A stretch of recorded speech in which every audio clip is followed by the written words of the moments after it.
Hi all.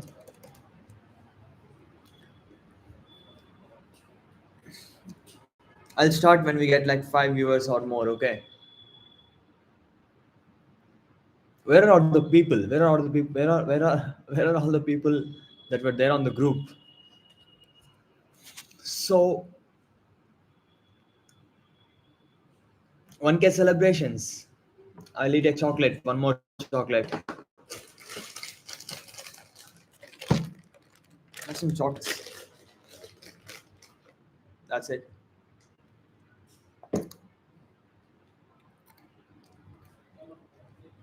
Yeah, celebrations. I don't know what to say.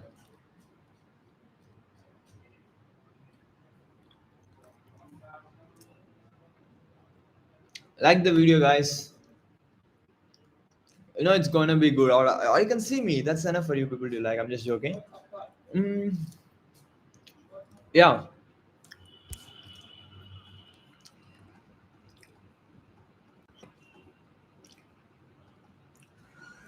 So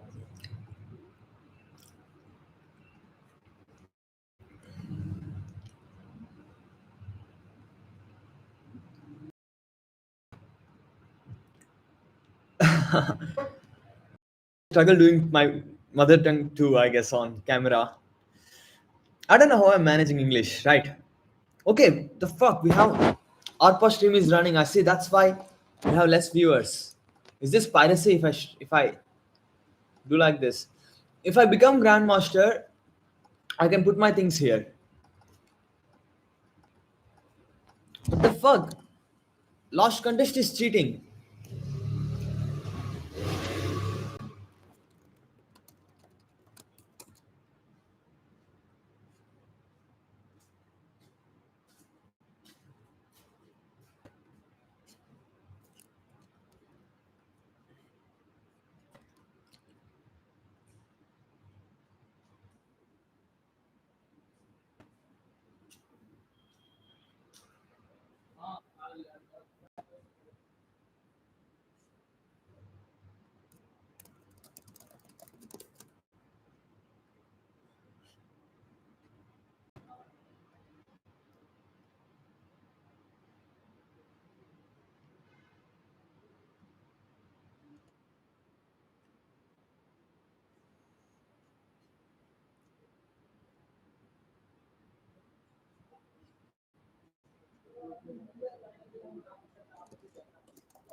So you guys can see I haven't yet started this. I haven't yet seen the problems. I hope you guys believe me. So there's not much lag. So we have ABCD too many solves, and then E has a bit less number of solves. So if you guys have done E, it would have been nice for you. And then F2, maybe, right? G is also having too many solves. So all these problems are easy problems, unlike some other three streams, right? So what should I start with? I should start with E, right? Okay, because some people might not have solved C or D. Should I try D? Okay, I'll try D first, middle one. Okay. See, guys, even if you haven't solved B, that doesn't mean you cannot try D. That doesn't mean you cannot understand D because problems can be difficult just because of small reason. Just because something has been written slightly different, the problem may be much more difficult. Okay, so solving problems after contest is different. So don't judge problems or yourself by your performance in contest because I can perform shit in contest, right? I just go to some contest and then do one problem. Wait a minute. Yeah, I do one or two problems.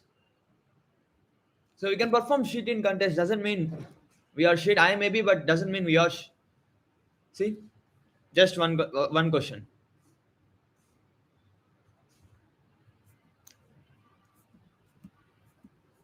and then I have solved C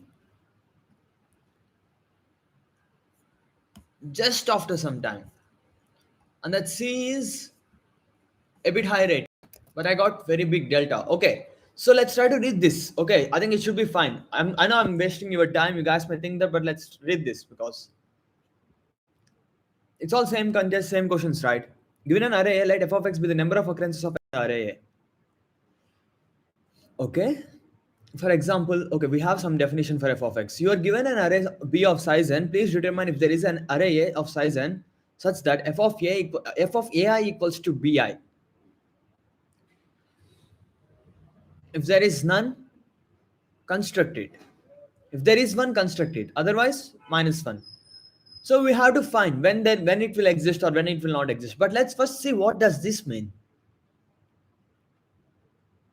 So you're given b, and then you want to know if there exists an array a such that f of ai equals to bi of size n again. F of ai, not just so f of ai should be equals to bi. Okay, what can you say? F of ai should be equals to bi. So whatever the array ai is, f of ai should be equals to bi. What does f of ai means? Okay, f of ai. So number of occurrences of ai should be equals to bi, right? Number of occurrences of ai should be equals to bi. Number of occurrences of ai in a should be equals to bi. So they gave a definition for an array A. You can have f of ai for all the elements, right? For 1, 2, 3, 1, 4, you can have 1 occurring 2, 2 occurring 1, 3 occurring 1, 1 occurring 2, 4 occurring 1. You can have that forward thing. But then they gave you the final thing and then they're asking you the reverse thing. Okay. So sometimes it may not even exist. So just let's talk about capital F of A. Okay, let's just talk about capital F of A for a moment. Like, let's try to say whatever we can say about that, because we are given some B. Some of those B's may be totally bad at all. So let's just say what are all possible values for B. Let's say if you have an array A, let F of A, capital F of A be F of AI. Okay, means f of a1, f of a2, f of a3 up to so on, f of an. So the question is, you are given such this and then you're asked if there is some possible a. Okay, if there is some possible a, what can you say about this thing? Let's just see what can you say about that thing. Okay,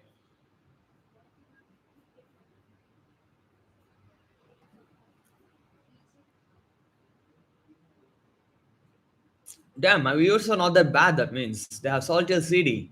Nice. Don't say me much. Okay, so okay, some are obviously wrong conditions, right? Okay, some necessary condition I've seen from someone. Okay, what is one necessary condition?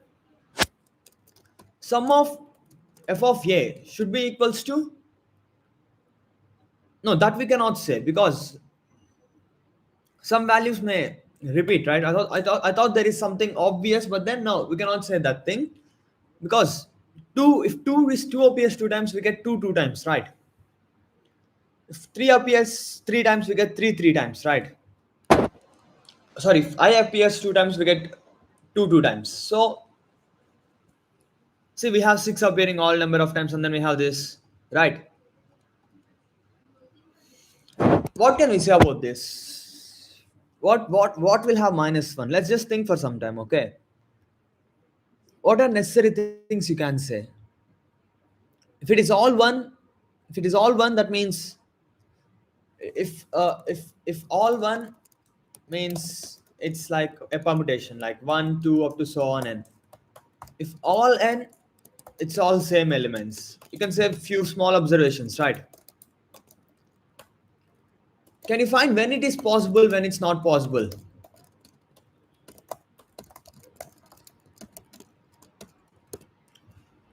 Are there any other small observations that we can just try to guess? Okay, let's see some more time.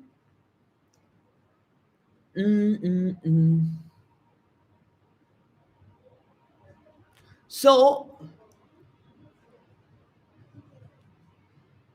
let's say if you look at some maximum or something like that, let's say you have v up to so on. Okay, you cannot have a value. Let's say you have v. Okay, let's some value v. You must have v multiple number of times. This is one we can say. This is one necessary condition you can say. Why? Let's say this v maps to some element x. Okay, that means x has appeared v times. So at all those places where x is there, we will have v. So this is an obvious thing you can say about f of ai. Okay, and probably this is enough. Probably this is enough. So when you take a problem, you guys should not try to think more. You guys should try to get more results. Okay, more results. I think chocolates are bad for streams. I cannot talk properly, I think. We okay. So we are trying to say what we can say. This is true because some x may have some other element y may have v, but then we must have y v's. Okay, so this should happen for all such ways. So 6 is divisible by 6. 3 is number of times 3 has appeared 3 times. It's divisible by 3. Number of times 2 has appeared divisible by 2. And if this satisfies for everything, if this satisfies for all values, maybe then it's done. Number of times 4 has appeared is not divisible by 4. So this is one obvious necessary condition we can say. So when you guys take a problem, don't get scared. Don't think that you cannot solve this problem. Don't think it may require so much something very big. But try to say what you can say. Because given an array, what can you say about this? This statement we can say, and maybe this is enough now. Maybe for all values of v, if this is satisfied, let's say for all values of v, this is satisfied. Okay. If all for all values of v, this is satisfied, we know how many times v appears, right? If v appears k times v, means let's just put 1 v times, 2 v times, up to so on k v times, so that we covered all those things. Okay, now let's take some other thing. If that appears some k2 times, let's some other v2. If v2 appears k2 times v2 this number of times, just put k plus 1, like whatever the remaining elements are, just put them, because for each value of v you're removing. Okay, whenever you use k things, you're marking one index, right? Whenever you use one, you marked one index. Whenever you use two, you marked one index. Whenever you use k, you marked one index. So you will always have some other thing to put it, right? So this means if this necessary condition is satisfied for all v, then we are done. Then we are done. Then we can fill everything, and then we are done. We are good. We solve the problem. So it's so easy. Just observing that this is a necessary condition that must be satisfied by a potential f of a or b of potential array b, and then this is done. So guys, how difficult would it be for you guys to make this statement? If you guys think from top of the head, you may not, but then this is not that difficult. Is this clear? Is the explanation good, or should I try for a better explanation?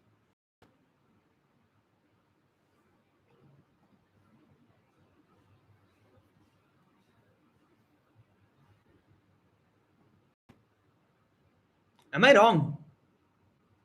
Yeah, okay, explanation is good. I hope I'm not wrong, because someone else is telling something. Some of unique else raise answer, but then CF analyzer has also told that he solved many. He called it like an easy contest than previous due 3. How many did you solve, CF analyzer? So seems good, right? Not that bad of an explanation. So let's just verify that for all values of v. Okay, we can just maintain an array because all these values are less than or equals to n anyway. So I will just find, because for each value of v, what do we want? We want how many times it has appeared, right? So let's just maintain that count. Okay. Let's just call it frequency. Okay. And this is enough for us. Wait, we also need the array because we have to fill it finally, right?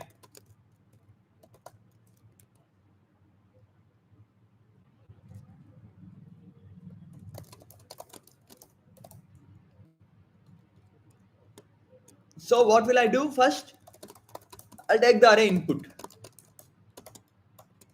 Okay, I will emphasize it a bit more. So we were given an array A, and then we were told one definition of f of A, and then this was given and asking if something exists or not. First, we have to understand if are there any things we can say about this. This you can say about that. This should must be followed. This array should follow this. And is this enough? We have to check very well. This was a necessary condition, and then after I was able to get an array just with this condition, it became sufficient. So first we prove that it is necessary, and then it becomes sufficient if it is good enough. If it is not sufficient, we'll find more conditions. Okay. So all problems are just same, finding necessary and sufficient conditions. So I will also maintain frequency of n plus 1 to be 0, and then somehow my system doesn't allow me to initialize like this, so I'll just write it like that. I have a division 1 tomorrow and still I'm not able to fix this stupid error. I think instead of just frequency, I will also maintain the indices. Okay. I will also maintain the indices because wherever this V appears, we have to to up to sons, right? So wherever this V appears, I will also find their indices. Okay. Then we don't even need the array. I'm just trying to find indices of wherever they appear. I hope it's some random message or not lag or such things. Screen not visible. Damn. Why? Why did that happen? Lagged also. Is the clarity good?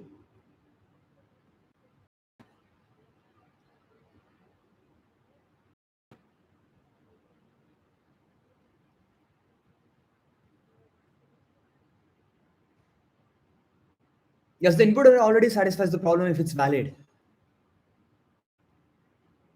I didn't get it, Lalit. Oh, does it? No, it doesn't, right? It doesn't, right? See, you can have V multiples, K times V, then it is not satisfied, right? If it is just V, then it is satisfied. That's why it's not like you have V V's, you have V multiples of time V. It's not like you have V number of V's, you may have more number of V's. So the input array will not satisfy always. You have to be more careful. When you make a statement, Lalit, you have to see if it's really correct or not, okay? And if you just think about it, if it's seeing okay it's not same, it's multiples is also allowed, you will identify that easily. So after that, instead of that, I will just add. Okay, I'll take V and then add. So guys, if you don't know what a vector is, I'm just vector is just a list. Okay, and it slowly, try to understand it slowly. Maybe ask ChatGPT code is, or try to Google what vector is, what list is, and then understand it. Okay, it can be new, but still you can try hard and understand things if you want to learn. So now what are our conditions? For all values, if int here of n, if what happened again?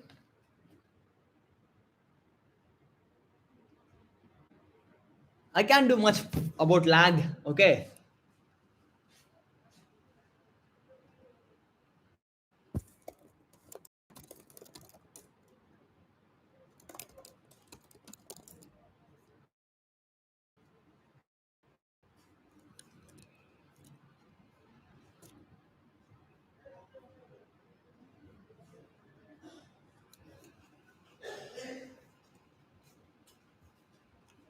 Seems fun again. Guys, when I ask about internet, they're telling it's weather. What about eclipse? Are you guys seeing eclipse? I thought of seeing it, but then I didn't haven't seen it yet.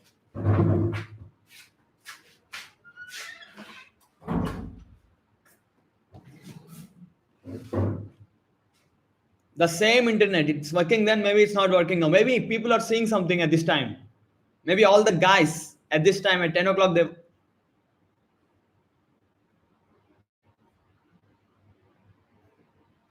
Yeah, bro, you could have done that. Okay.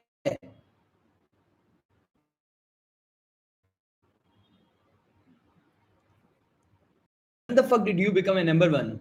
Okay, many are number one. So yeah, so let's focus here, guys. So this is the size, right? If this size is not equals to 0, it's immediate minus 1, right? Let's just have our counter or val at 1, because we are trying to fill things with 1 and then with 2 and then with 3, right? Okay. So now we are here. Now, because it's multiples of v, I have to do v times 1 and then plus plus and then oh, no need, I have anyway written this, right? So we are going here, right? And then what should we do? For index, for this index, we have to make it val, right? What's happening again? Why the fuck is screen dropping? Why is it drop? Why is it dropping?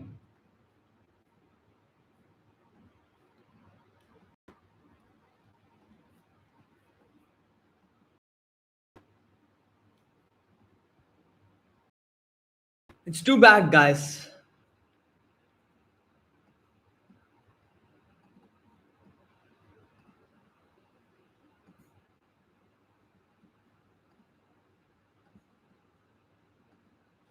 I had to meet someone, so I just trimmed it. Yeah.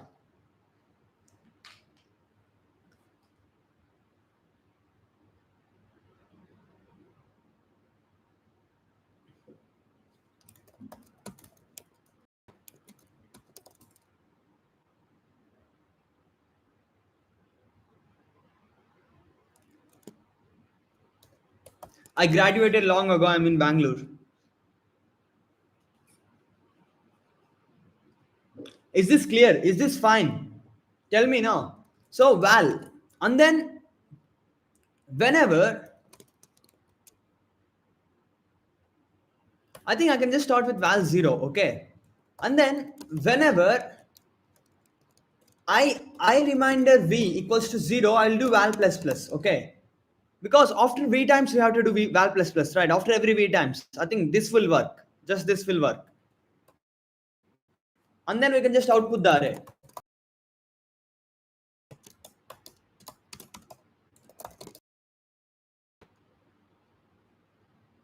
See? 1, because we are starting from small.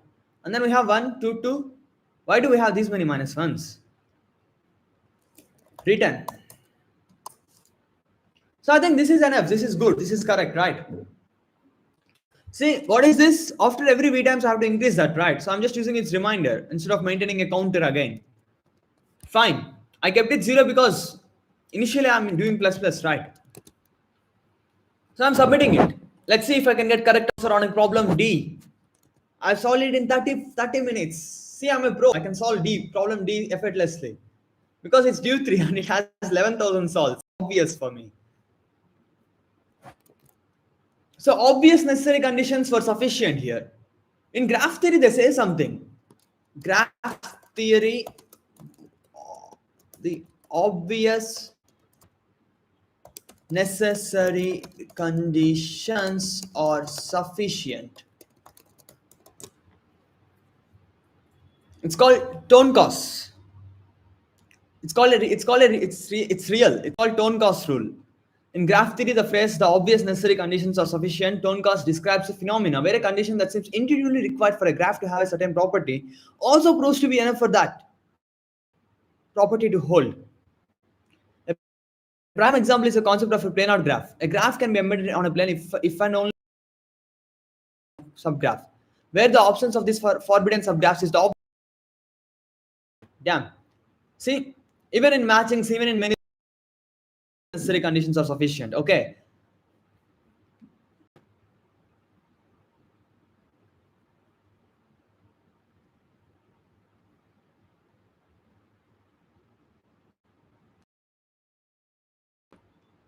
See, can be simple. When I say implementations are simple, you guys think these are like just some bad things, right? They are not just bad things. So now someone is demanding me E, but I go for C, and then I'll go for E because we have all types of viewers, right? Because E is also an easy problem. I mean, I don't care about all types of viewers. I'll just go for E. Okay, I'll read E and then I'll read C because E, you guys should be able to do E, right? You're given an array A. Let's see. This was something about some weird type of array f of A, and then asked you is there some A? Okay, make some statements about f of A. Okay, find some necessary conditions, obvious necessary conditions, and then they were sufficient, and then the problem is solved. So that was very basic, right? Should you learn this somewhere? No. The problem tactics we have used are the same things, trying to find necessary conditions and sufficient. What have we done? Found necessary conditions. So now let's see what E may have, because what D had was same obvious repeating things, right? Let's see what E has. If it is again the same things, let's see. You're given an array of size n and an integer k. You do the following procedure. I don't know why my voice is becoming too. You do the following procedure k times. For each element ai, you set ai to max of. So you guys will see this and then get scared because it's at e. But then you should not. You should believe that the problem statement is a puzzle, and then you get the solution, and then you can even also prove that. You can also prove that. So whatever has been told, maybe you will just simplify it, maybe, or you will just use it to prove that you can get the answer. Problems are nice problems. All problems are nice problems. For each element ai, you set ai to max of everything without it seems. Everything without it, you said that makes it seems. Okay, in other words, you set ai to the max of all other elements in the array. This is done for all elements in the array at same time. So we are doing this procedure k times. What array is there and what is the max? Because let's read what is the max, because they don't they don't want you to know topics. They don't want you to know some knowledge already. The problems can be solved with zero knowledge. Okay, you have to know what's a little bit of english, but yeah, they're explaining you the minimum excluded max means smallish non-negative integer that does not occur in the collection d, it seems. Smallish non-negative integer. If zero is not there, that's the answer. If zero is there and one is not there, that's the answer. Up to so on, it goes like that. If you see zero once and wherever there is a hole, that's the answer. First hole is the answer. Somehow max is like that. Okay. Let's say we know max. Please find the sum of elements in the array after all k operations.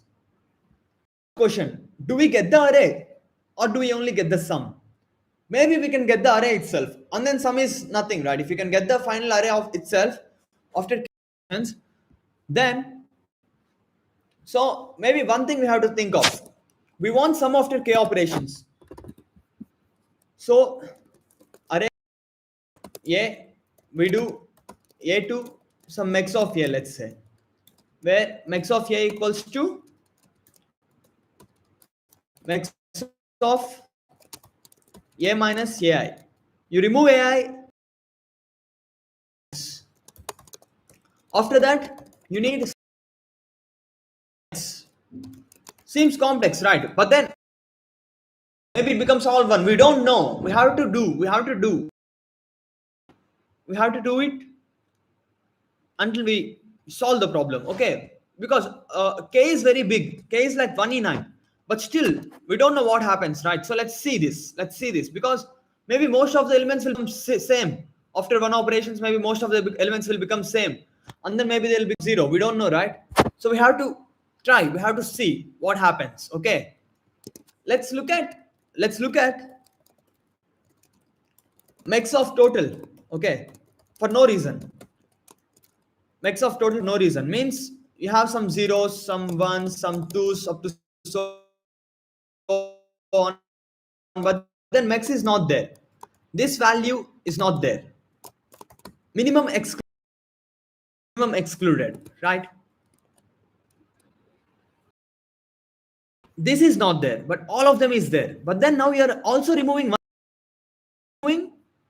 So when you look at max, so max of here, let this be max of here, the whole thing. When you look at max of a minus ai, so if ai is among this side greater than max of a, it cannot be equal, right? this value z equals to max of a.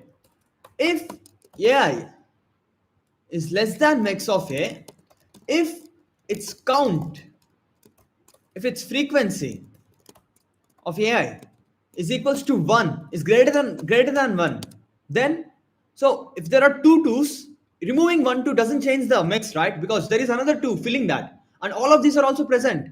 If there are two twos, then it's max. I can't do much about quality, bro. We just have to hope, I think. How is it getting back to normal? Chat, guys. You guys should compete to become top fans. All are at 75. Spam. Spam. W or A, B, C, whatever.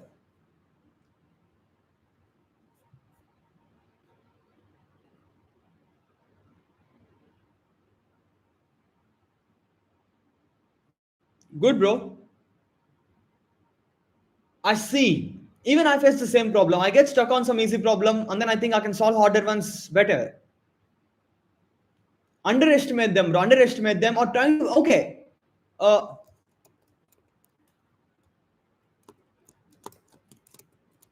give more importance to making observations, small observations. I think that's better for easy problems than thinking more.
Now it's better, right?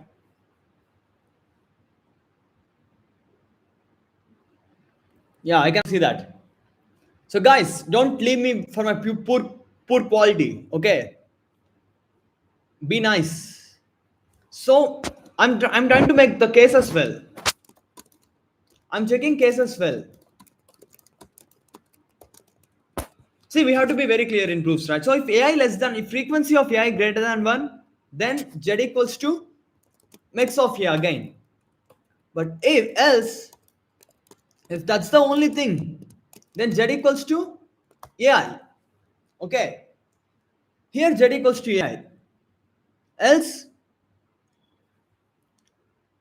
if this happens, if frequency of that is greater than that, that will become mix of A. So what happened after one iteration? So what happened after one iteration? What happened? Everything above this became mix of I. So we have too many mix of A. Mix of A. Everything above mix of A is mix of A now. Everything before but has multiple occurrences is mix of A. And only the things that occur once, only the things that occur once stays as themselves. Everything else is getting converted into mix of A, mix A.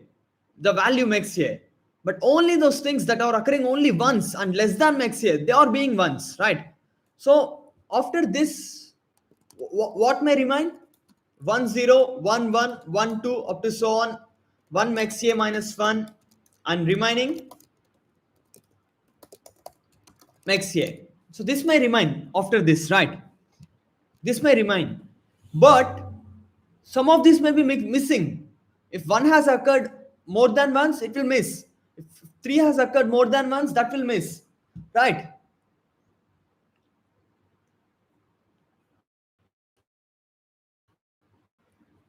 So till here it's work.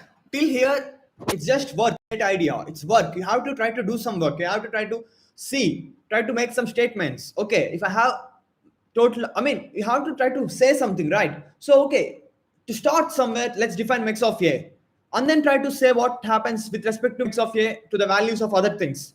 Okay, if you don't do this work, it's not your thinking ability, it's your ability to use what you have. Okay, it's always not about what you don't have, it's all about how well you can use what you have. Okay, how you can make some statement, then you have to make it. Really, for everyone it's always about learning to use what they have. So after this some elements will be missing, right? Then what happens? Let's say some element has been missed. Okay, means we have a zero here. Anyway, uh, we have a zero here. Okay, let's say all of them has not missed. Some elements has been missed. If some elements has been missed among these things, then we have a hole there. We have a hole up to so on, right? Now what happens if you apply max here again? Because now this hole is max of here, right? For this new array, this hole is the max, right? For new array, and everything appears only once. So what happens after this? All of them will become 0, 1, 2 will remain. Whole minus 1. Let's say this value be max 2. Max 2 minus 1 remains because it appears, all of them appear exactly once, right? So all of them will remain. And what will happen to max 2? Because it's not existing, right? It will become max 2. What about everything else? All of them will become max 2, max 2, max 2. Everything else will become max 2. We are just trying to apply the same thing again. So after two iterations, this is the structure. If nothing is mixing, if nothing is missing, this structure is already this one, right? If something is missing, after applying one thing, you will again get the same structure, which is 0, 1 up to so on max a minus 1 and the remaining max a, or 0, 1 up to so on max 2 minus 1 and remaining max 2, right? So now what happens if you apply that again? Now what happens? Now max 2 plus 1 is missing, right? Because all of them are max 2. So 0, 1, 2 up to so on max 2 minus 1 will remain because they are one occurrences. They are all this logic that I'm using here may apply to this also if not none of them disappear. Okay, so just after two things we are here now. What happens to this thing? This is less than max, but then we want to know this count, right? We want to know this count. If it is greater than or equals to if it is greater than or equals to 2, if the number of maxes are greater than or equals to 2, then that becomes 0. And then max 2, everything else will become, sorry, that becomes max 2 plus 1, right? Because even if you remove this, all of them exist, so that all of them will become max 2 plus 1. But if it exists only once, then if it exists only once, then so we have two cases. If count of max 2 now is greater than 1, then everything will become this, right?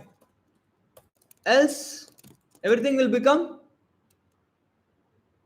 this will become max 2 itself. So the array will not change, it remains same, we can see if there is an example, 0, 1, 2 will remain same whatever you do, how many operations you do, 0, 1, 2 will remain same. Okay, it's tight. Remove one, that will be max, remove one, that will be max. So after this array won't change. Okay, but if this is the case, what happens when you do again? All of this will not change, max 2 minus 1 will not change, but all of these things will become max 2. max 2, max 2 up to so on, right? All of these things will become max 2. But then cycle repeats. It's the same thing. They keep on repeating. So we are done. After three operations, after one operation, two operation, after two operations, we have max 2. And here we can decide the fate.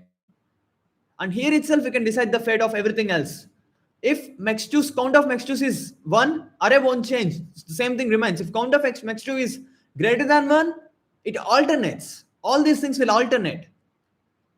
Okay. So now let's answer Eshmahota's claim, whatever he has told me before. Uh, in this problem, I have seen some examples and claimed that after two iteration it will start repeating. But I code according to that and it gave me wrong answer.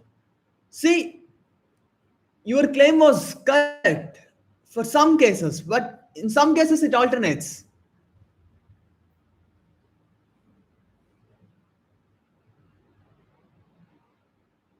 Yeah, those are simple now. Pradeep Kar, what you have done is good, but those are simple now, right? Now, if it is alternating, it depends only on uh, case parity, right? Like if k is even, maybe you will end up with this. If k is odd, maybe you will end up with this.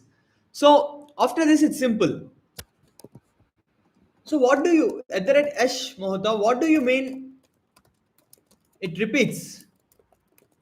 Do you mean A1, A2, A1, A2 repeats? Like array A1, A2 repeats or A1, A1, A1, A1 repeats? Like, I mean like, do you, repeat means you thought like same array keeps occurring, or max 2 says what after two iterations, whatever the max is, right? After one iteration, this will be our max. But after two iterations, if some of them is missing, that will be max 2. Let's say if there is a hole here. Let's say after one iteration, something is missing here. That is max 2. Because after one iteration, whatever the max 2 is,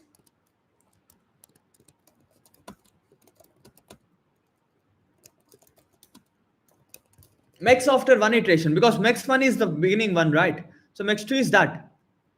And then we have max 2. After this, you will have this thing. Because max 2 is missing, 0, 1, 2, this will become max 2 minus 1, and everything else will become, all the, everything else will become max 2. Because if you remove this, answer is max 2. Wait, where am I? After this iteration, everything greater than max 2, because everything else is greater than max 2, right? So for all of them, answer will be max 2, because you remove them or not doesn't matter, you will have the same max. If you are removing this up to so on, these things, you will end up with the same values. But then you remove anything from here, this is not there, this is not there. Okay, if you remove anything, you will get max 2, you will get old max, so you will end up here. After two iterations, you will end up here, and then you can decide the fate just after two iterations. Okay.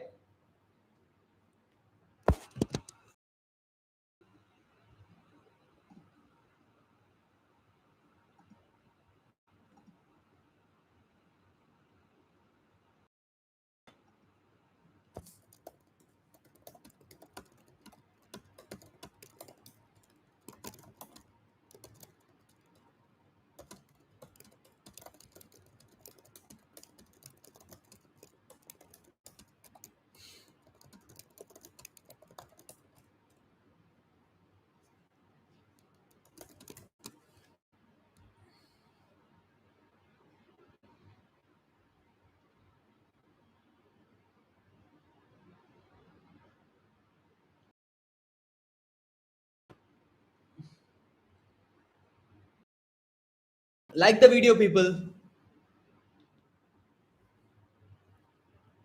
Can you just explain that incrementing the max part once again? Incrementing the max part. I will say again is, I'll say the whole thing again, okay? This you have. Is this clear? Is this statement clear?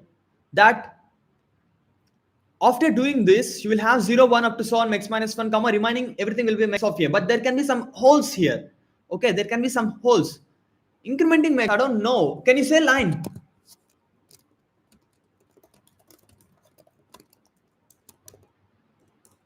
Maybe mess up in implementation. Wait, did you do first iteration or third iteration? Yes. You were telling first iteration result, second iteration result, but that may not repeat. Second iteration result, third iteration result will repeat. Fuck, sorry. I was tagging someone else. Why the fuck?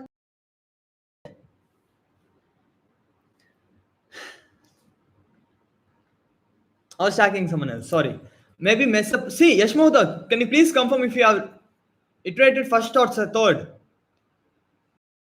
See here, after first iteration, you have some shitty thing. Maybe there is some hole, but then that's not repeating again. But after that, in the next iteration, you get this nicer thing. In this, there are no holes. In this, there are no holes, and from then it repeats.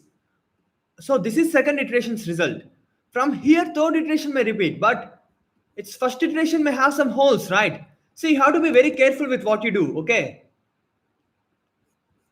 Yes, you have to be careful, okay? 1.01 sounds too much. Uh, See, guys, whoever thinks E is difficult, you should be careful, yes. Somehow.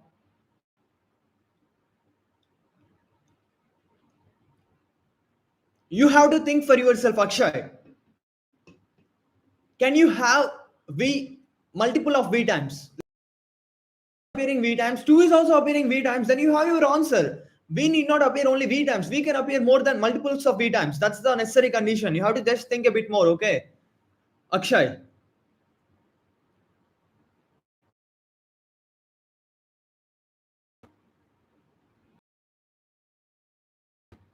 See, you have to be careful again. You guys all here, right? What would this increment part be? Incrementing the max part. See, after one iteration, we are trying to see what happens. Okay. After one iteration, what happens? We have 0, 1 up to so on max minus 1, but some may be missing. What will mix? If their frequency is greater than 1, that will also miss. That will also miss. Now I'm seeing them in increasing order, okay? And max here minus 1, kill here, some may miss. Even this may miss if it appears greater than once. And remaining things will be max of A, okay? After one iteration. And now, and now, now because some may miss, we are seeing again. If this was the missed value, if max2 was not present because it appeared more than once, then after one iteration, one thing is very clear. You guys haven't done this part. This work you guys haven't done. You guys were trying to guess things, right? See, when you can do obvious work, do the obvious work, then guess, okay? If you go to the guessing direction before doing the obvious work that you can do, you can never do the obvious work and you cannot get any information that you can get by that, right? So try to do some obvious work that you can do, okay? When a problem is given, you have to give more importance to the problem rather than your shitty ideas that comes out of your brain, okay? Give more importance to the problem. Give more importance and give less importance to your knowledge. Give less importance to your whatever random ideas you get, okay? Give more importance to what has been told to you in the problem. Okay, only one element is being remained. So I will try to see with respect to max of here because only one is going, right? Maybe it remains same most of the times. Yeah, it remains same most of the times. Uh, I mean, it will be used most of the times, and sometimes it may become holes. Like some may miss because if it appears more than once, it will miss. Because if it appears more than once, all of them miss, and then again max of A will be the max. After making this thing, you can see okay there may be a hole. So do one more iteration. Now there are no holes. Now it is like 0, 1 up to so on max 2 minus 1, and then max 2, max 2, max 2, max 2. So if you see this, if 1 at all, because answer remove anything that will become the mess, remove anything that will become the mess. If max2 count is greater than 1, then what happens? After one operation, for everything answer is that, but for this even if you remove it exists, so answer will be max2 plus 1. So all of them will be max 2 plus 1, max 2 plus 1, max 2 plus 1, up to so on. But then if you do it again, for all of this answer will be the same. But for this, even if you remove this or not, it's greater than current max, so it will become max 2 again. Are we good here? It's not even thinking more generally. You have to do what you have to do, okay? You have to say what you have to say.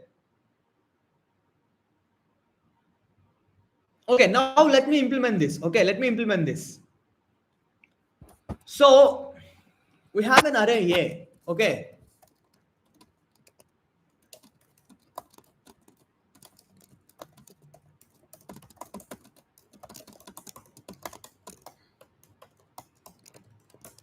So I will use a function because why not? I can use a function, right? Uh, void apply max, okay, apply iteration or something like that. Int n int star a. What it will do? It will replace a with max of a, okay?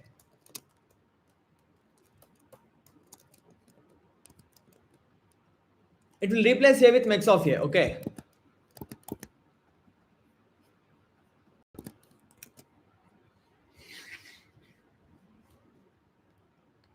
So I will also take I will take frequencies of all values.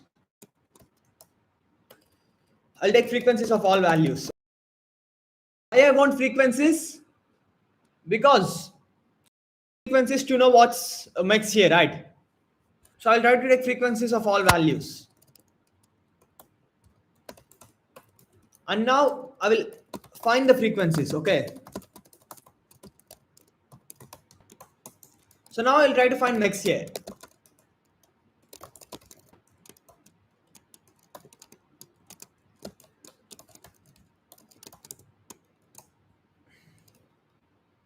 Okay, max can at max be n, right? So this works. Max can at max be n.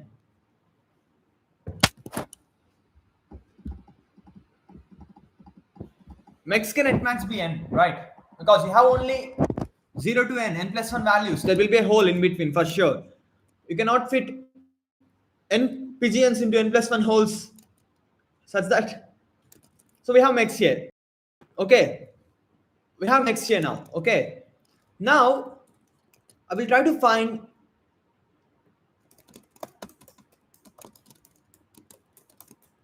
I'm not even sorting the array. Okay. A of I equals to A of I greater than max A means A of I greater than or max A, or frequency of A of I greater than 1. It is max A. Else it is A of I.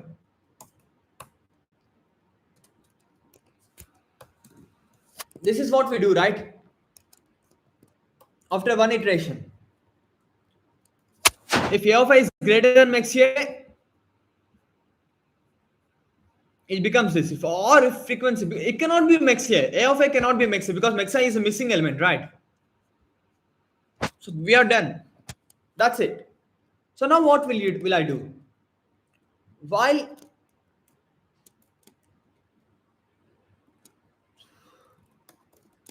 min of k comma 2 iterations, okay,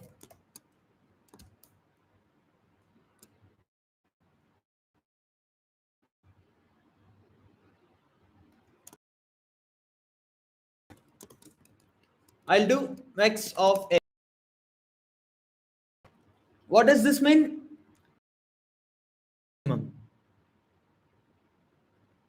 I cannot do this, cannot happen. uh I'll just do this. I don't know, I think this is better.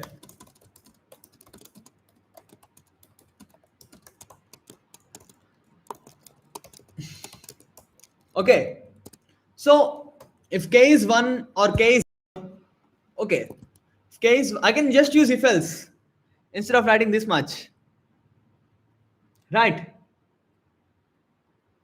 I'll just use if else.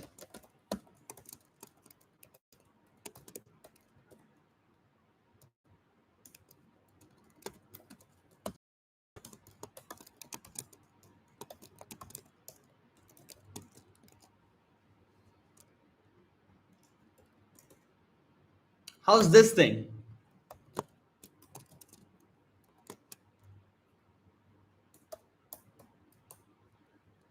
How's this thing? What the fuck am I doing? Complexing things.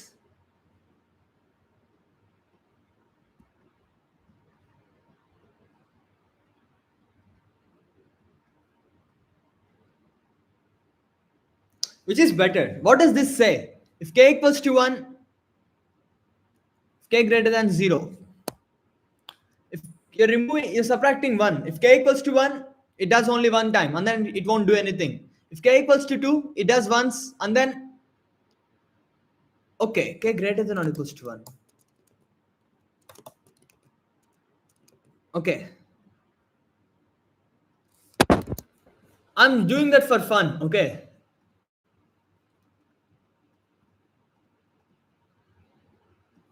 I know that will work properly. I'm just doing it for no reason. When did this message come? How to see message time?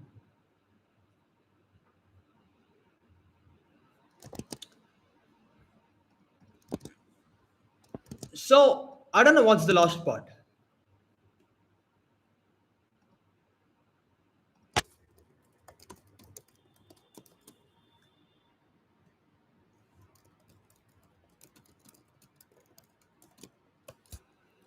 Viewers dropping. I don't know why. Okay.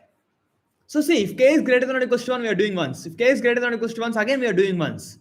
Still, if k is greater than 0, k is greater than or equals to 1, we are done, and then we have to do lesser number of times. If k is again greater than or equals to 1, we are doing it once again, and then we have less number of times. At this point, we have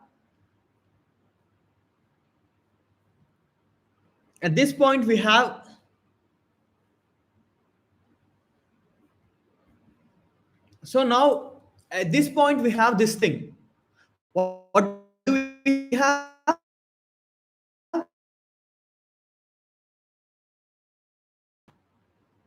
After one iteration, after two iterations. But you have this next to missing. But after iterations, you will have this thing. So this is after one, two, three iterations, right? After three iterations, you will have this. Because even this, 1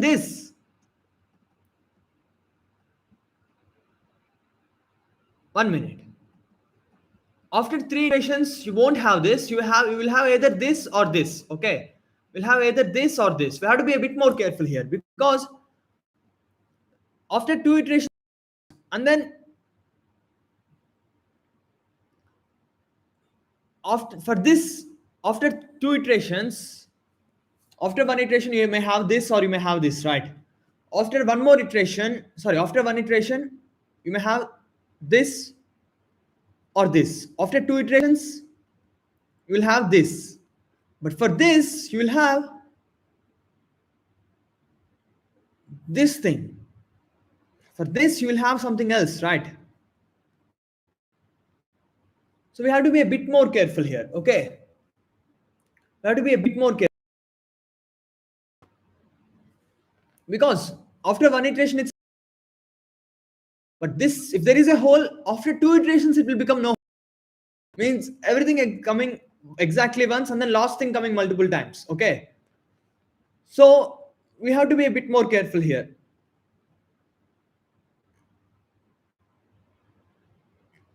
Instead of being a bit more careful, let's do 4 times. Okay, let's do this time and then let's do another time. Let's do this time and then let's do another time. If you do 4 times, both of them will fall into repeating patterns, right? If you do 4 times, okay, 3 times itself is enough. I was trying to check. See, this is repeating, right? This and this are same.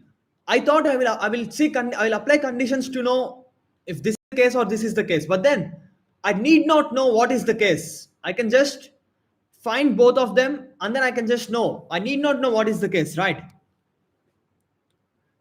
What I mean is, I thought I will apply some more conditions. So I wanted to know if this is happening or this is happening, but I don't care what is happening, right? After two iterations, you have this or this, but after,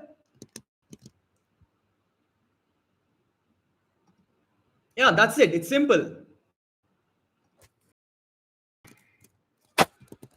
So let's be clear. After once, you will come here. Okay, either this or this. After two, you will come here, or this may be going here. So from two, everything will keep repeating. From two, after two iterations, three may change, but four will repeat. Four will be same as two in all cases. Five will be same as three in all cases, right? So what do we do? In the beginning itself, if k greater than 3, if k greater than 3, okay, k equals to, uh, k is odd, make it 3, k is even, make it 2. So these many iterations we'll do, okay.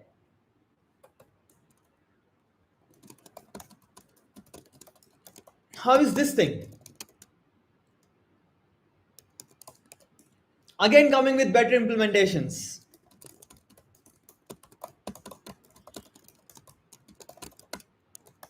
So we are directly getting array itself. The fuck? Why did I take so much time? Is it better explanation, or am I just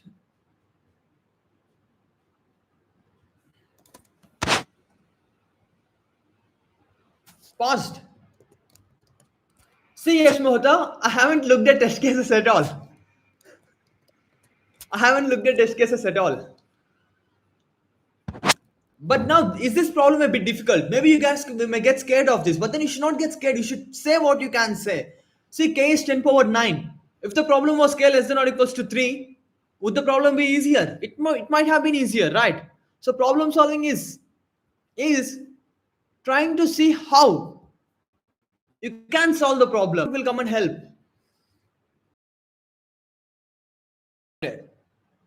Instant accept.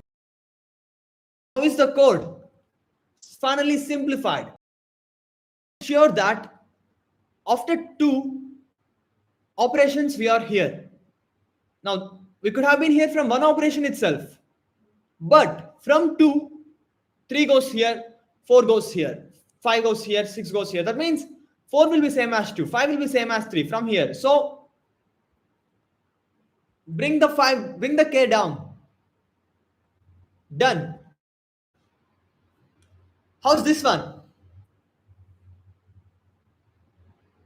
It's not even logic building. It's see, the thing is problem. So where I'm jobless and I reply every time, I'm just joking.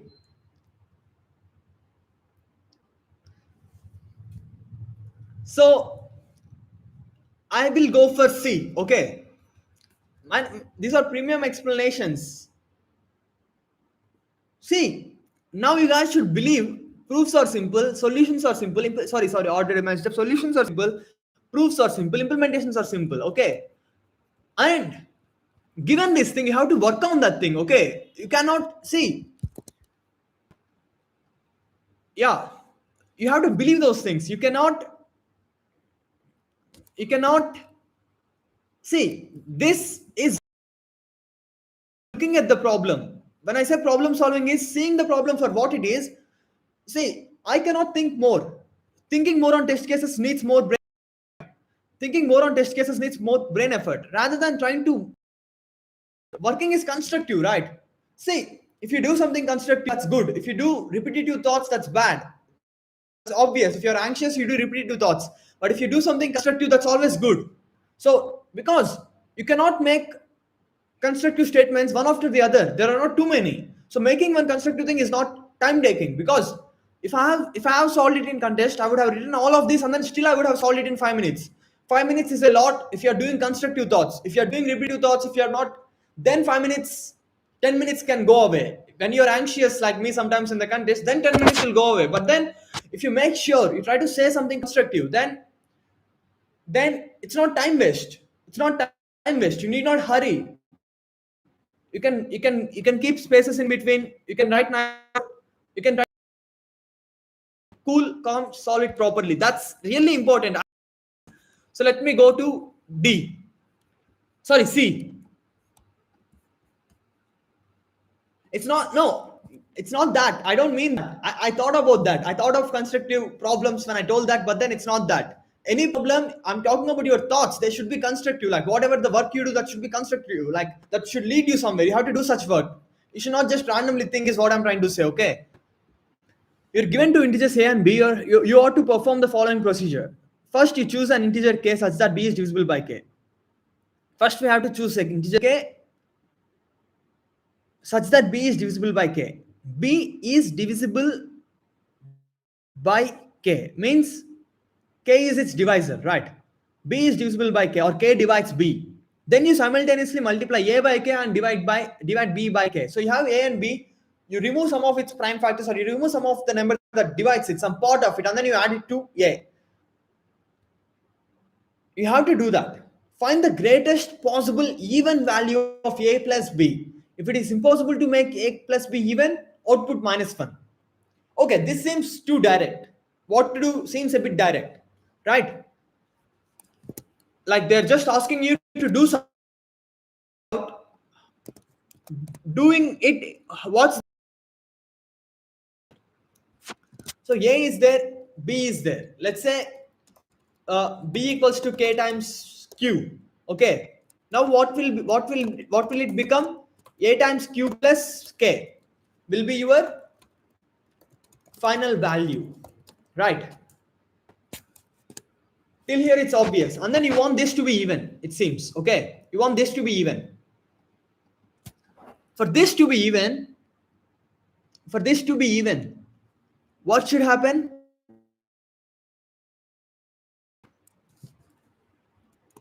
If k is, you want also, if k is even, then a times q also to be even, right? These are the only restrictions. Till here it's simple. I'm not even thinking. I'm just writing things down. I'm not even thinking, okay, what is the best thing I can do? I'm not even thinking that. If these are the only cases, okay. So see, if k is odd and also a times q is odd, if this happens, a is odd, q is odd. So this case, you can come here only if all are odd.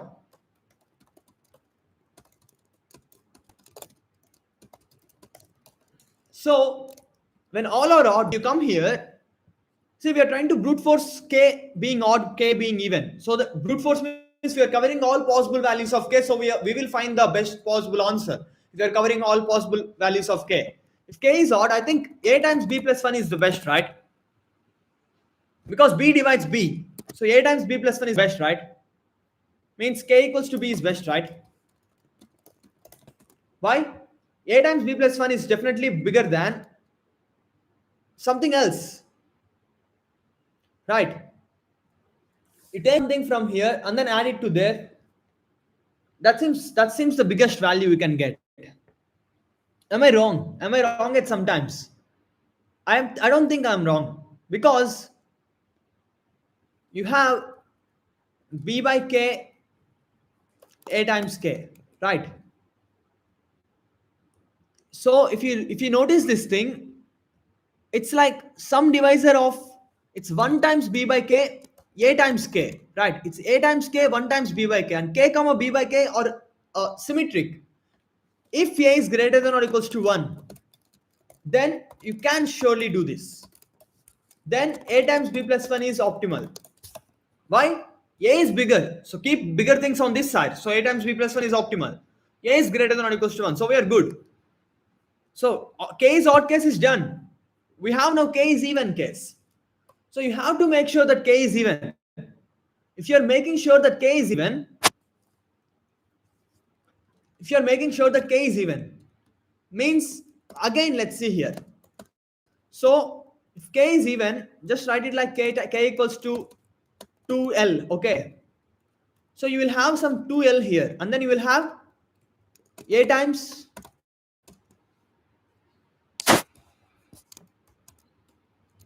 b by 2l here, right? So again, again see, this 2 is already here. You cannot do much. This 2 is already here. Okay, this 2 is already here. But then you can have this 2 is already here. You can have, so b by 2 is already here. Okay, 2 is already here, b by 2 is already here. Let's see, l being 1. The remaining thing, this L can become B by 2. So now this L and B by 2 comma L. These things are interchangeable, right? These things are interchangeable now. So condition is 2 must stay here. And these things are like interchangeable. Because they are like interchangeable, first thing, the 2 must be here. Okay. So you should not. Let's say you try to choose is 1. Then if A is 1, is better, right? If A is 1, keeping if A is 1, keeping more on left side is right side is better. See, this is an easy problem, but still I'm doing things with clarity. Clarity is very important. You guys understand that. Cost of clarity can be any high in general. Like clarity is really important. When people do something, they don't know what they are doing. Like when you know what you're doing, clarity is clarity. See, I know this and this are now like interchange. It may seem like I'm complexing an easy problem, but to me, if A equals to 1, then then keeping everything here is best. Okay, if A equals to 1, then what is best? 1 times 1 plus 12 2b is best. Okay, because this and this are like interchangeable, but A is 1, 2 is bigger, keep more on this, right? But then you cannot keep everything here because you want this to be even, right? So what do?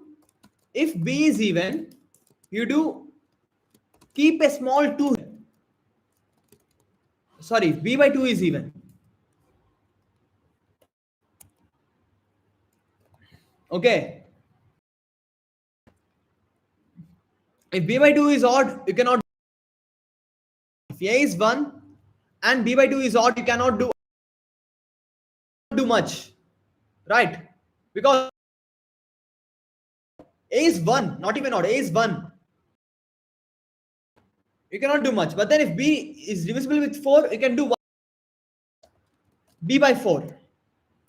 This is the best you can do because you have to make both of them even. Okay, let's see if a is greater than 1. If a is greater than 1, you're all good. A times, keep everything this side. This is the answer. Okay.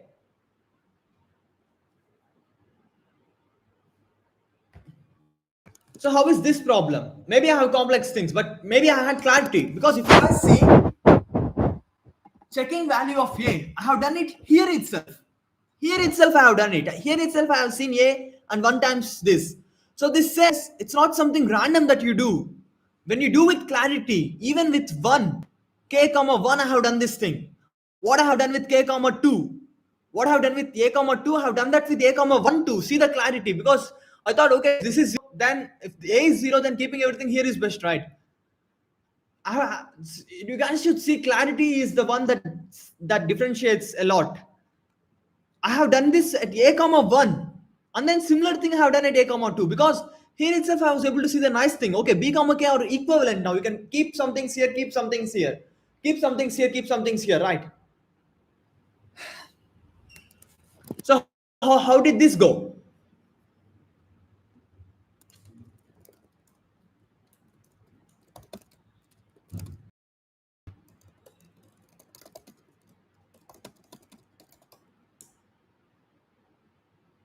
That's right. That's right. That's right too. If you can move something, why not move everything? That's right too. Because I'm talking shit, I think people want to shit test me now. Like if I can solve G order, but G is having 600 solved, so I can probably solve it. So let me code this well, okay? Let me code this well. I can if all of them are odd, this doesn't exist, all right? So int a comma b, if b is odd,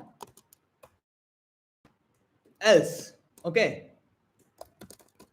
Int equals to just start somewhere, okay? We are covering all cases, so we can initialize it to anything. We are covering all cases, right? Anyway, if b reminded 2 means b is odd. Okay, this exists only if b is odd and a is odd. Okay, this we come here only if b is odd and a is odd. So I mean, this seems a bit more complex, but my idea is I'm covering all optimal possibilities. I'm covering all cases of k being even, k being odd. K being even, k being odd will only come here, right? K being odd will only come here. Answer equals to max of answer, comma, a times b plus 1 as a greater than or equals to 1. Now, if b reminder 2,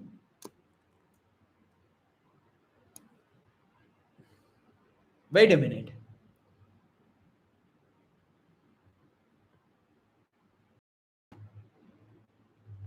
Is it impossible sometimes? Okay, so what should I do max value as? 1e9 plus 1e18 plus 1 maybe?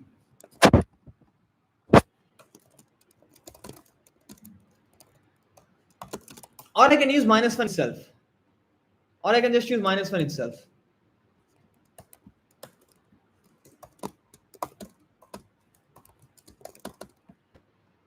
Or I can just use this.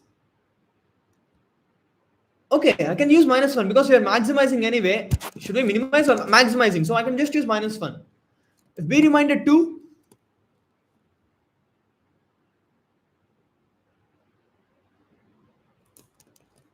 b reminded 2. See, we are covering all possible optimal cases for k being odd. Covered. K being odd, total sum being even, only possible when this. K being even.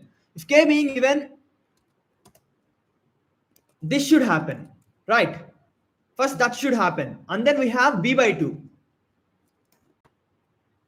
So now if a equals to 1, if a equals to 1, we want b by 2 also to be even for it to be possible. See, why are we struggling? We want to make even sum, right?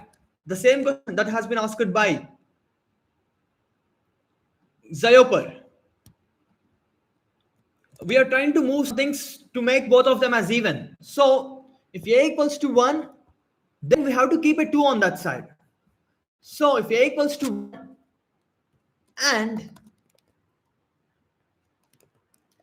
b by b reminder 4 equals to 0, or I will just say b equals to b by 2, b2 reminder 2 equals to 0. If this happens, answer equals to, I mean, this is, I might have complicated this, but then this gives me clarity, so I'm just using that. I think it's fine. So now what do? We keep 1 2 here, and then we keep 1 2 here, we keep b by 4 here, right? Because this we cannot keep because this is odd, so we have to keep a 2 also here. See, a is 1, we have 2 here, keeping here is best, but then we have to make this even, so we're moving a 2 there. Okay, that's simple, it's not too complicated. So it is 2 plus 2 times b by 4. Okay, times b by 4 or b2 by 2, whatever. Yeah,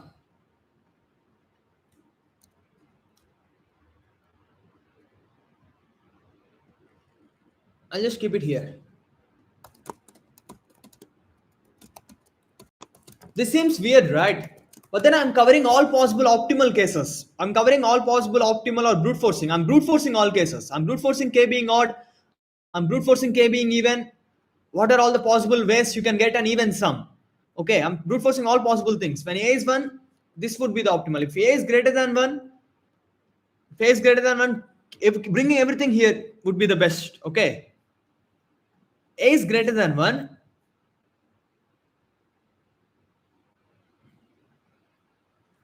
Again, we want both of them to be even, right? We want a times b by 2 to be even, right? A times b by 2 plus 1 to be even, right? B is divisible by that, but then we want a times b by 2 to be even, right? If a times b plus 2, this is keep 2 here, bring everything on this side.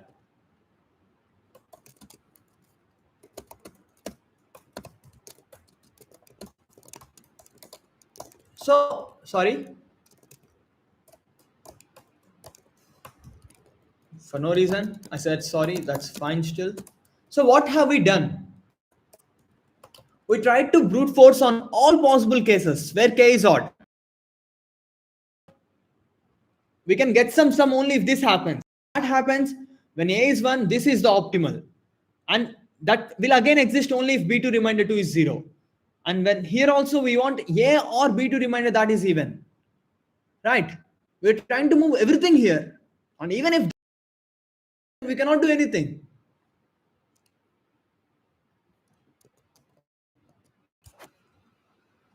So I'll submit this too. So what does this problem demand? I felt this is more difficult than both E or D. I felt this more difficult than both E or D because I don't know why. Yeah, maybe it's simple, but then I overcomplicated things. I don't know. Maybe I was seeing A, 1. I don't know. We must separate A equals to 1, right? We must separate that because for that, keeping here is better. So I think at least this should be done. I haven't overcomplicated. A equals to 1, this would be the optimal, right? But see, overcomplicated or not, I don't. This is a way where I can for sure solve the problem without getting stuck, right?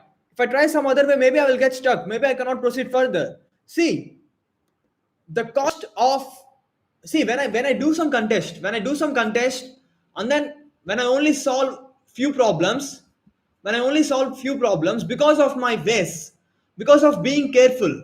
If I was not able to solve something quicker, I will still feel good because otherwise I might have even not solved this one, right? Being careful, going slow may cost you sometimes performance, but it's also helping you to not perform too badly. But I performed too badly at times. See, this was good. I did good. But then their interactor was wrong. Their interactor was wrong. It passed first and then it failed. They changed their interactor. I was not flushing output. That's the reason it went wrong. They told they will do that, but then they haven't corrected it yet. Here that guy told me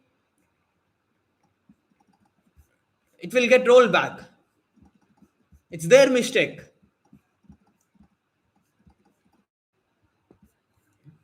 Unlucky, I guess. I've done good.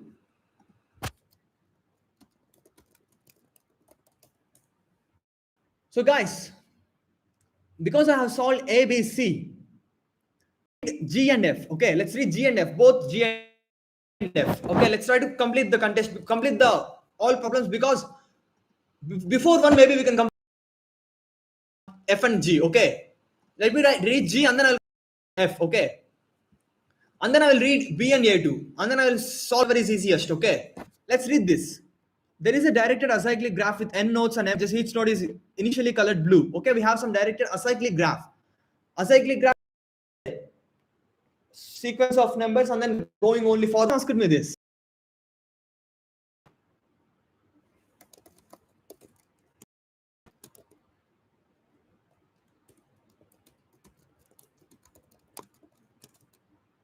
I'm a G. Just joking. So let's read this. Let's define the fun graph game as follows. Fun graph game. See, you not get scared until you solve the problem, right? Because the same problem, see, might be difficult. We never know. Maybe it can be much more difficult. We never know until we solve the problem. Initially, a token is placed on node S. Let's define the fun graph game as follows. Cry wins if the token reaches a node with no return. So Cry's goal is if it reaches somewhere. River wins if the token reaches a red node. What the fuck is a red node? I haven't heard that so far. Are the nodes colored? Where did they say the nodes are colored? Suddenly they are telling it's a red node.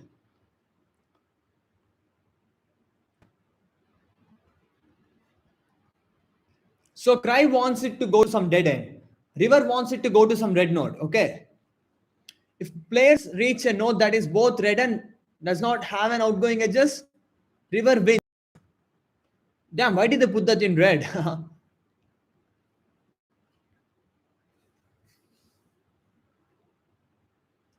Oh, not red. Why did they put that? Why did they put that in black, not red? River wins if I need some water.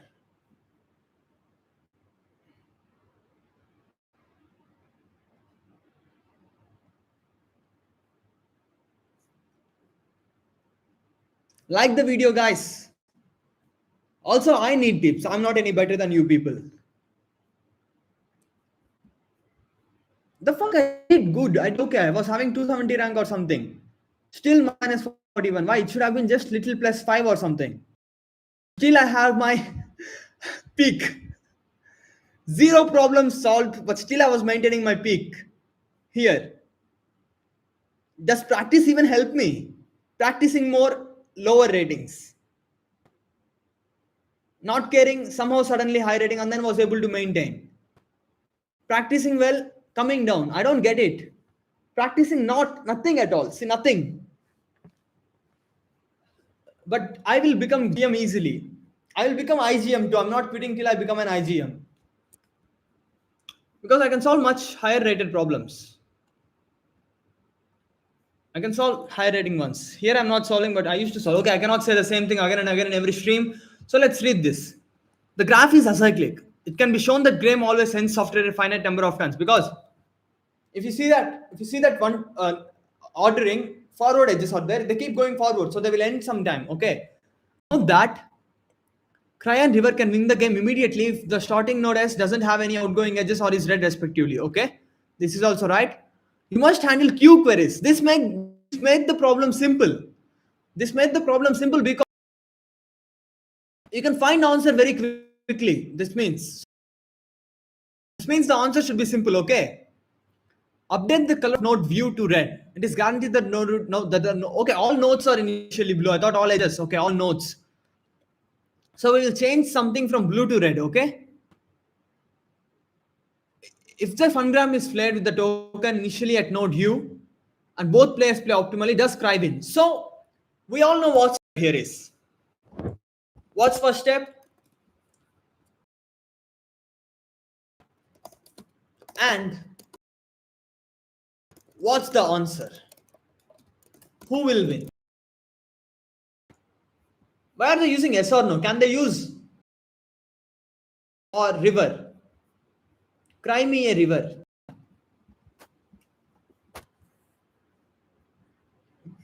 If Cry wins S, so this is the question.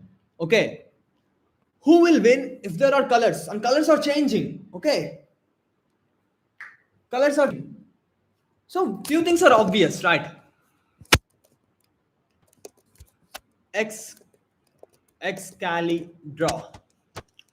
I think it's not that simple, but let's try to see who goes first. Cry goes first, and then river goes. So let's say you started at some node U. Okay, it's leading to some dead end. Let me draw this side.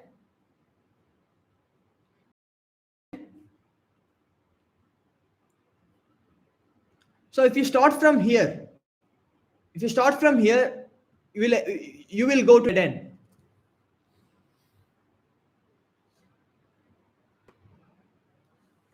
If you start from here, you will surely go to dead end. Then I can move it to initially itself to here, and then whatever the other guy do, cry will win.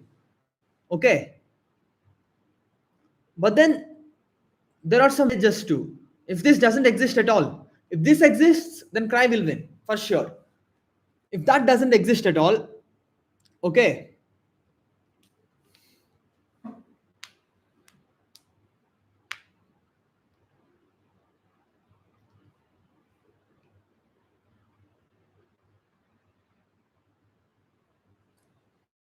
So we have to take turns too. Okay, if cry goes here, even if it has something else. If cry goes here, even if it has something else, this guy, the other guy can go here, and then cry will lose. Okay, if such a thing exists. So we always have some winning notes and losing notes. Okay,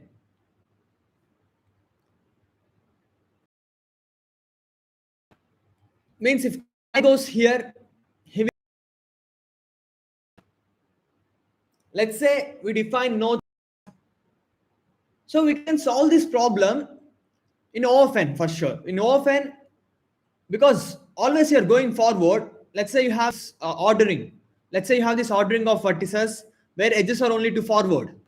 Then you can try to define, if Christ starts from here, will he win or not? If the other guy starts from here, will he win or not? If you have that for all the nodes, okay, if you have that for all the nodes, then you can brute force things. When you are here, for cry to win, if cry can go, if there is at least one losing position for the other guy, then this will become winning.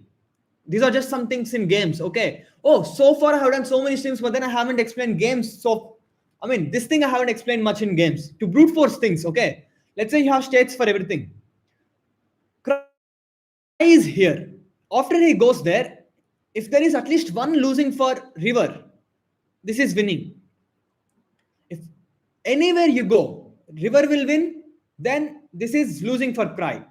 Same goes for river. If river is here, if initially we are here, we have to additionally apply the condition that this itself being red or this itself being blue. But then when river changes, how can we update this GP states? We cannot, right? How does this have that many solves? It seems not easy, right?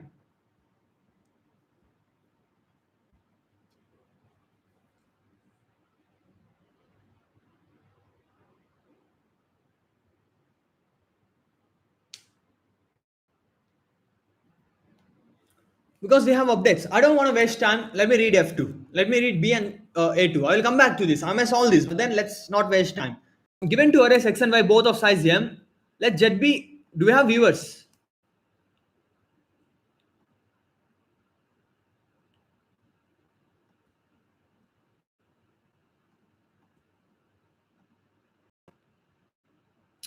Second eight.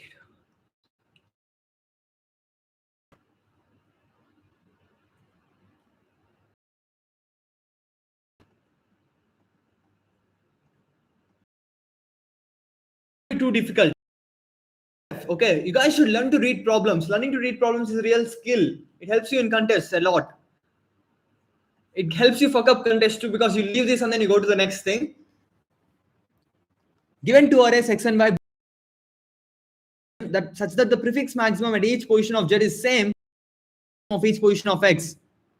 Formally, prefix maximums of Z should match with X. Okay. Define f of x comma y be the number of positions Zi equals to yi over all possible arrays Z. So what is f of x comma y? Maximum number of positions where Z equals to yi over all possible arrays Z. So we have x, and then we have some possible Z's that satisfy this condition. Now, among all possible such Z's, we want a Z that matches to y at maximum number of places. Okay. Seems complex, a bit complex. Like we have many possible jets, and for all those possible jets, but we don't know how complex it is unless we actually try it, right? We can do some work here too, initial work.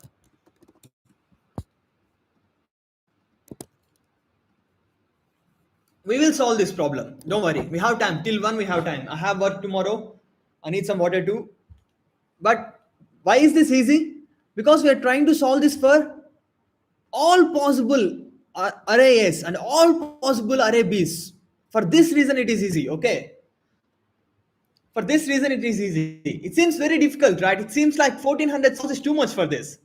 Because it seems, okay, we have to find a lot. Two big arrays. We have to find for all of this and all of this. How many pairs? Oh, okay, okay, okay. L only, okay. Okay. We have to find this for, okay, I thought it is like four things. I thought like all subarrays are here and all subarrays here, but then it's over all subarrays of yes and b's, these are matching subarrays, right? Still, still, these are matching subarrays. We have to find the problem for all subarrays. Okay. So let's see possible.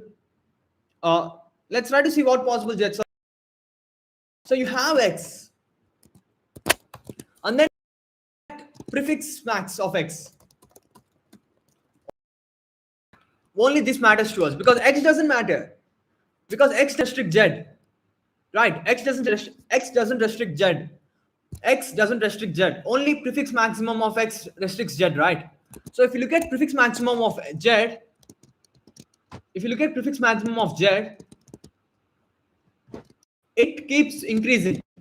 It keeps increasing. Okay. If you look at prefix maximum of z, starts with x0, and then stays the same, and then increases, stays the same, and then increases, stays the same, and then increases,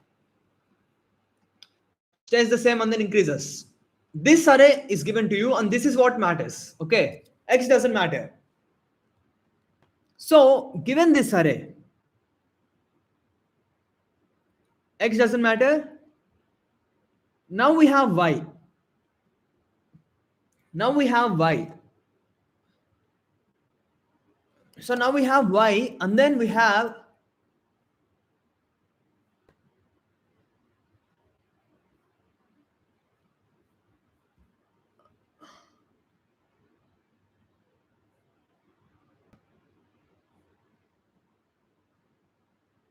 I don't know. Okay.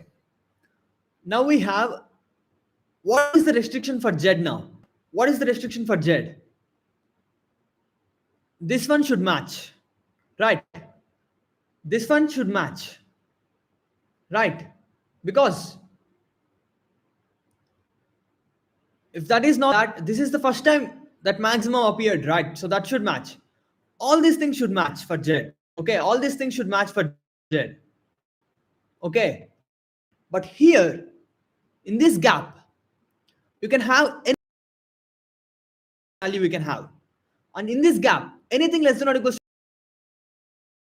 to this value we can have, and the same thing goes. Now, those are all the possible values. The answer in this number of y's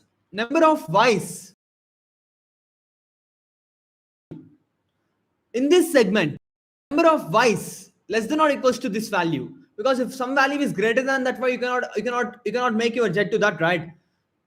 And in this segment, number of y's less than or equals to this value, this summation is what you want. Okay, you want this summation. Okay, this is what you exactly want. You must have to compute this thing. You cannot escape that. You have to compute this thing. Okay, I'll get some water.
We are here again.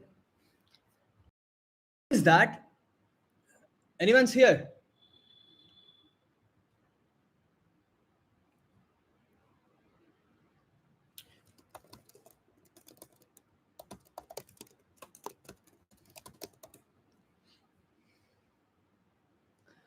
Because I will show you people some nice things now. So let's say this is I.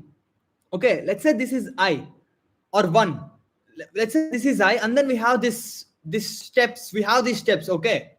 Now, if you have these steps, now if some value of y is less than this step, if some value of y is less than this step, that will be counted in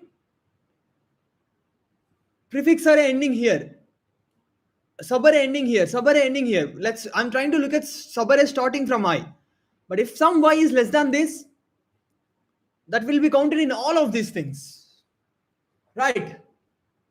So, and even if you increase that, what it will be counted in all of this. So for this y, what we need in all of these things, it will be counted. So for this y, what is the contribution of that? It's just, if that is less than or equals to this, the contribution is just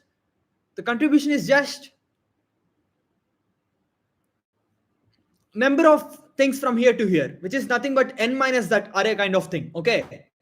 Now I'm trying to see overall subarrays. Let's say when we are at I, we have this thing, and then we are trying to brute force fixing L, trying to see all possible R's.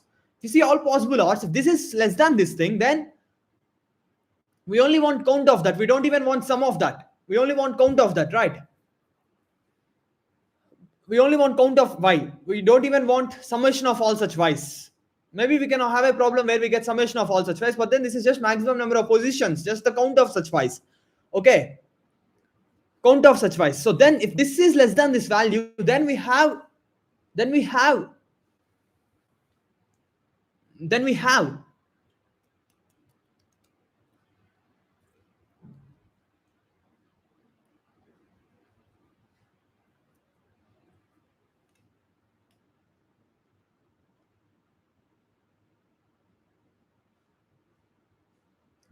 have these many things, like these many possible R's for this.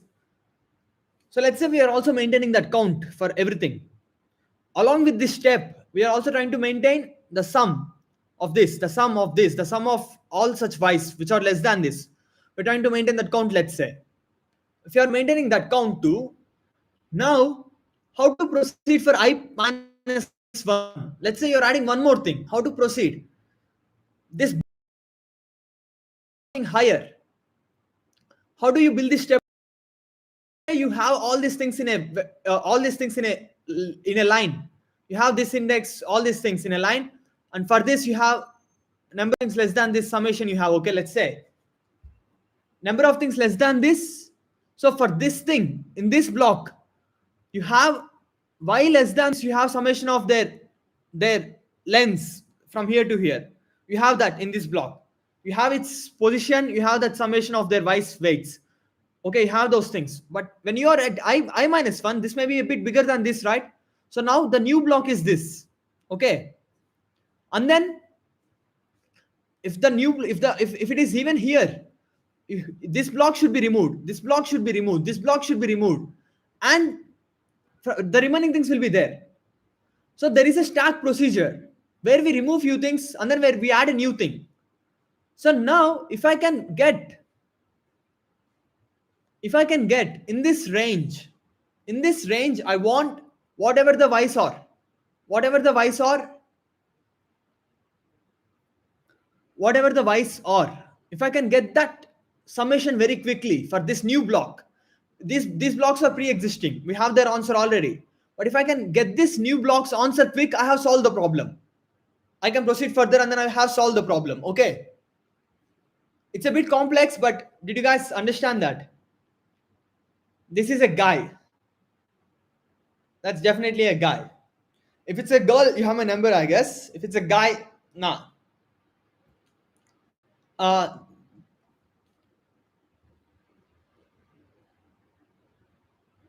what is ye? So how complex is this, guys? How complex is this? I am asking if you guys are understanding this thing or not. So I wanted to find this thing without using any data structure. I wanted to find this thing without using any segmentary or without using any anything. I tried thinking, okay, using these values can I get this thing? But it's complex again because some may be higher, some may be higher than this, some may be higher than this, some may be higher than this, right? So it's not being that simple. So I want weights of everything that is less than this value within this range. How do I get that? How do I love? How do I struggle? Stay up all night, tell myself I'm alright. Every night I'm dancing with you or ghost. Okay, let's just say this thing. Let's just say this thing, okay? Let's just say this thing. Let's try to maintain something without using any segmentary and everything. Let's try to think. So this thing is already added into this block, right?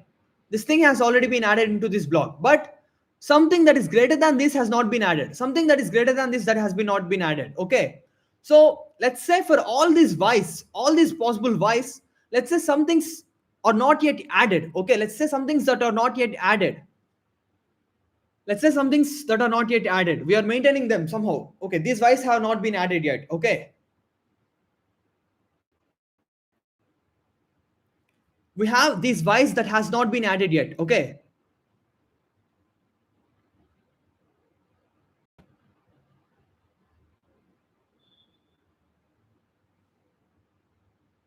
We have these vibes that not this we have these vibes that have not been. Okay, I'm just trying to see, can we simplify it a bit more? Like, can we try to use previous things and then somehow get, can we maintain these vibes? Because if a y comes once inside of some block, it's never leaving. If you realize that if a y comes inside of some block, it's never leaving. I'm trying to use that thing. If you have some things that hasn't came inside some block, at some point they will come, right? At some point it will come, right? At some point it will come. So so so so for this y, for this index I, we know when, for this index j, we know when it will come into some block. We know when it will come into some block. When, see guys, sometimes I may use more logic than what is required to the problem. So don't overestimate the problems just because of me being able to use logic. Okay, maybe there is some segmentary way that will just give you the answer easily. Maybe there is. Okay,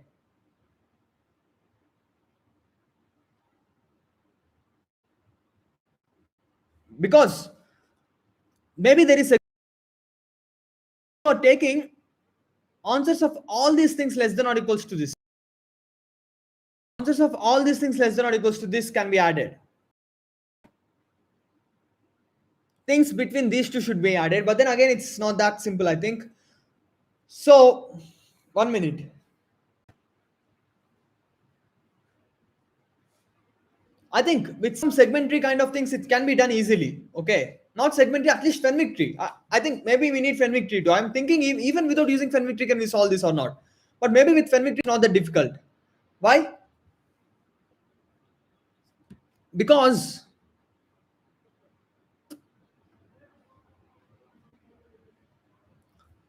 what you need is,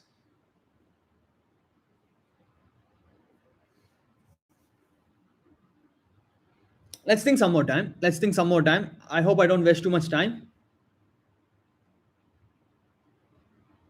Nice, Shibuya. I have done D comma E already in the stream. You can see them later. Okay. Let's just look at this. It's just summation of weights. We now have to add these new y's which are greater than this, right?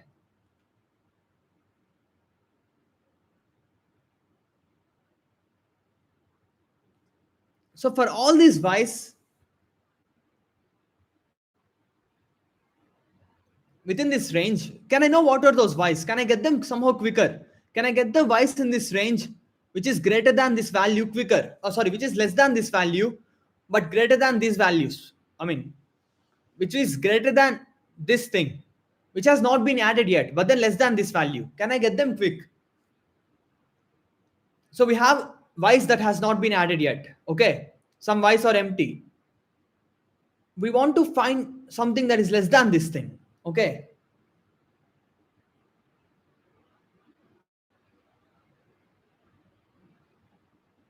we want to find y less than this thing, right?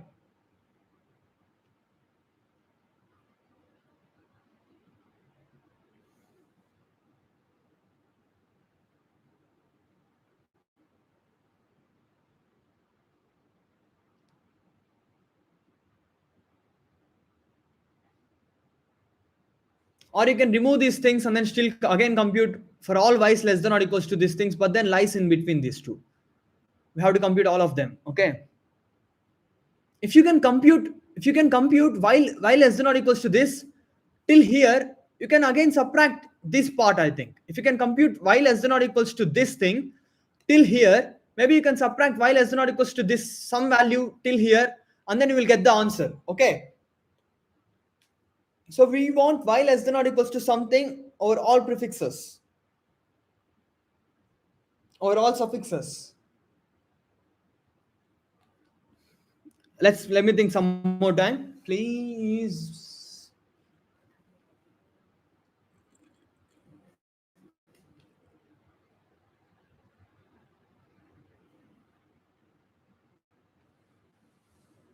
I stay up all night every time.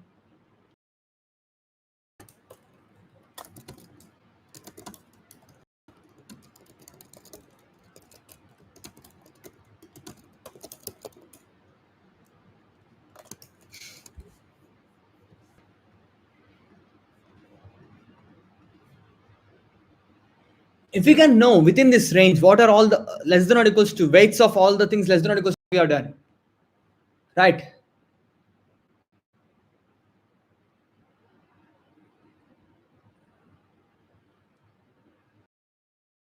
Or for this value, for this for some index, I know when to add that. When this thing is covered, I have to add that, right? When this thing becomes more than that, then I have to add that, right? So when this has been increased to this, can I know what are the things that are newly got covered? Can I know what are the things that newly got covered?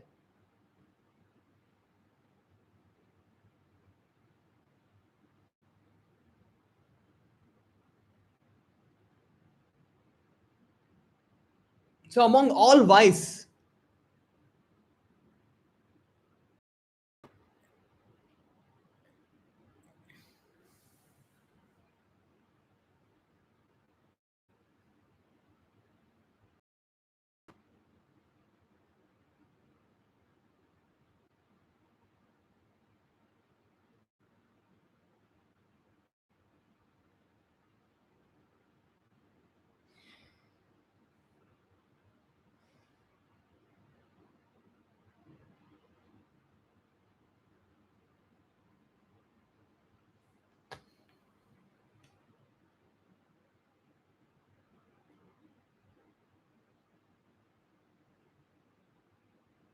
I think that is the problem. When you have this, can you find for all indices of y's for this whole thing itself? At any moment, can you find for this whole thing,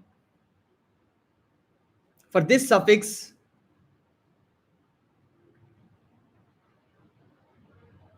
summation of all y's less than or equals to some particular value? Can you get that? For all these suffixes, for this suffix, for this suffix.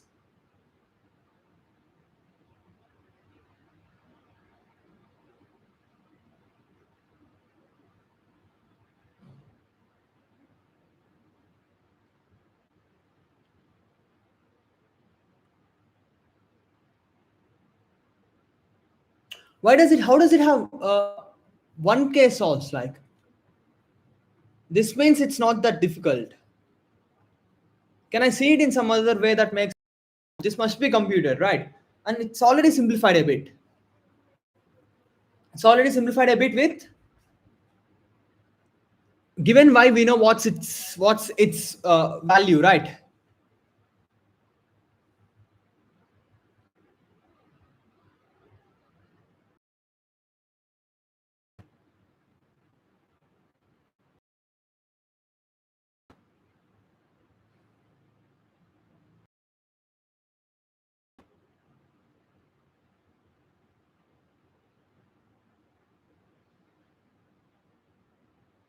Let's just have that for this block, for this small block. Let's maintain a set.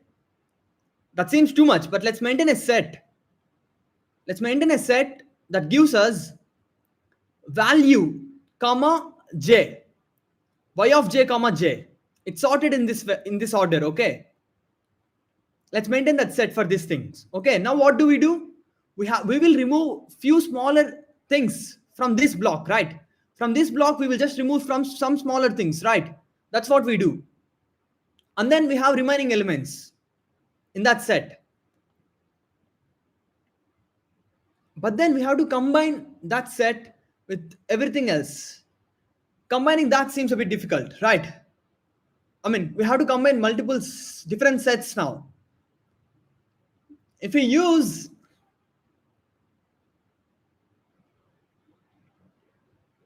if you use DSU kind of combining, that works. If you made smaller thing to bigger thing, that works. But should I complicate that much? What am I saying is, let's say I have the set of elements itself. The set will be in an order of increasing y values, right? So some smaller y values will be removed now, and then we have remaining set. But then we have to combine the set of this, and set of this. While combining set of this, we may be doing too many operations. But then I'm telling, if we combine the smallest set to bigger set, then we may not be doing too many operations, because that's disjoint set union. That's a very nice topic. I have to explain it in a video, I guess, but that works. That's a solution. So we have solved the problem by maintaining sets, combining sets of these blocks, removing some smaller things from each of these sets, and then we have set for this bigger block. So that's done. So we have a solution at least. We have a solution at least, right? We have a working solution, but should we do this much? Do you guys agree that we have a working solution?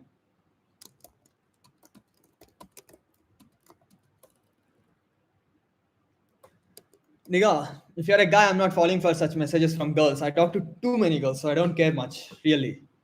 Okay. And if you're a girl, I don't talk rude to girls. I'm very decent guy. It's just if else, right? It's not that complicated.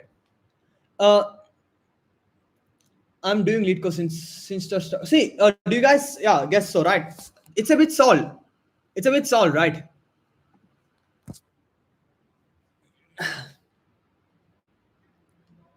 It's a bit solved.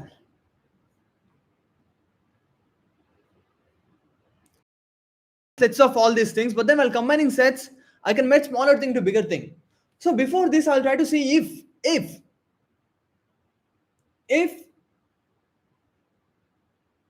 I'll try to see if divide and conquer idea works or not. Okay, sometimes divide and conquer many times works. Let's say you find answer for all subtrees of the first half, and then let's say you find answer. See, divide and conquer is a useful thing which can be used in many difficult problems too, and it's a simple thing. I'm not drawing anything weird, but yeah. Let's say you have answer for all these subtrees and answer for Medsort is divide and conquer. You should be knowing that. Let's say you have answer for all these subarrays and answer for all these subarrays. Can you get answer for subarrays that are here and here? Okay,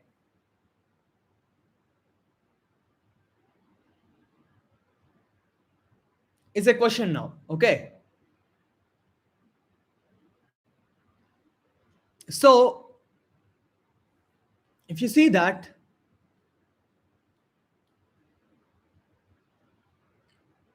values from all these things will be forming some blocks of their own, let's say. Okay, and then for these prefixes, as we keep adding I one after the other, as we keep adding I one after the other,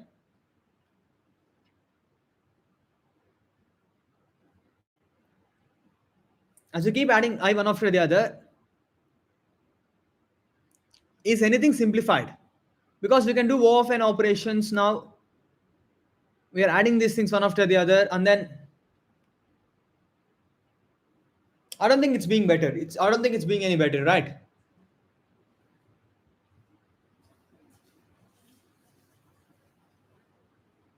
It's not being any better.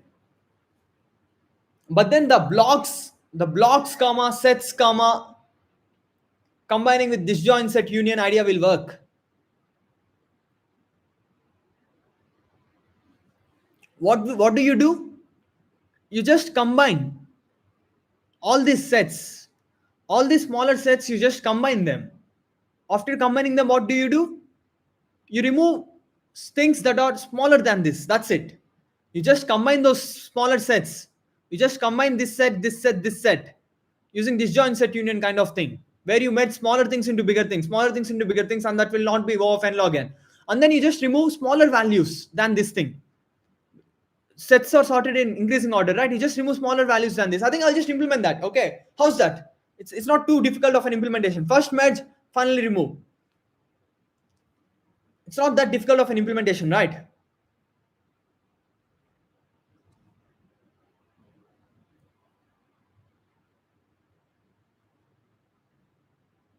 If you see any index of y, it goes from smaller set to bigger set.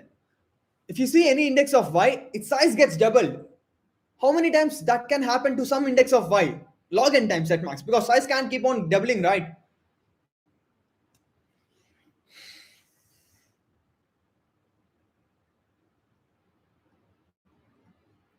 So we have this one set, new element came. These are previous sets. We want to combine all of those sets, and then we want to have the set of this thing. That's what we want to do. And then we'll sometimes subtract things. Okay. That's what we want to do.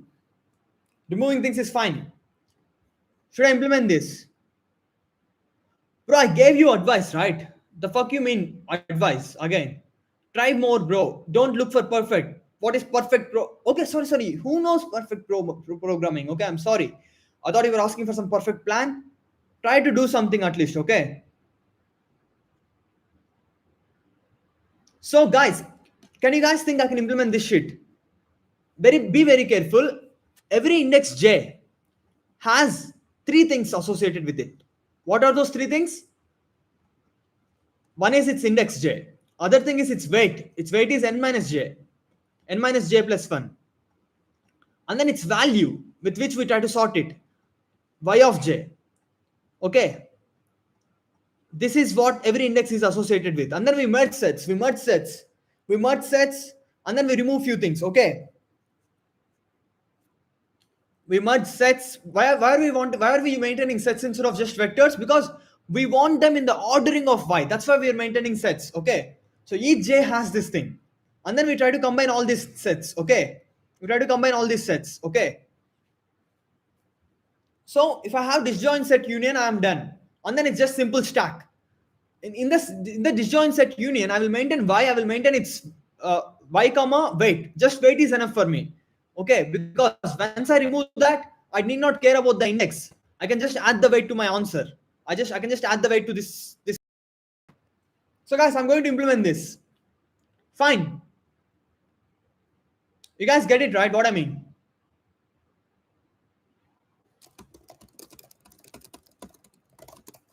We will merge some sets. We'll remove two viewers. Is it just two viewers? Did everyone drop? I'll just implement this and then I'll stop the stream. See my implementation. It won't be too difficult. How many viewers are there?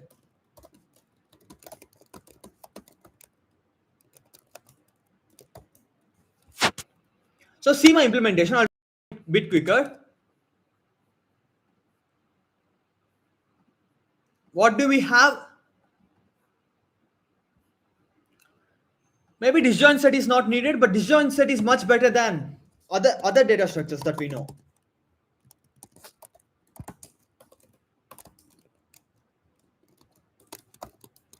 So disjoint set, right? We are having sets. Set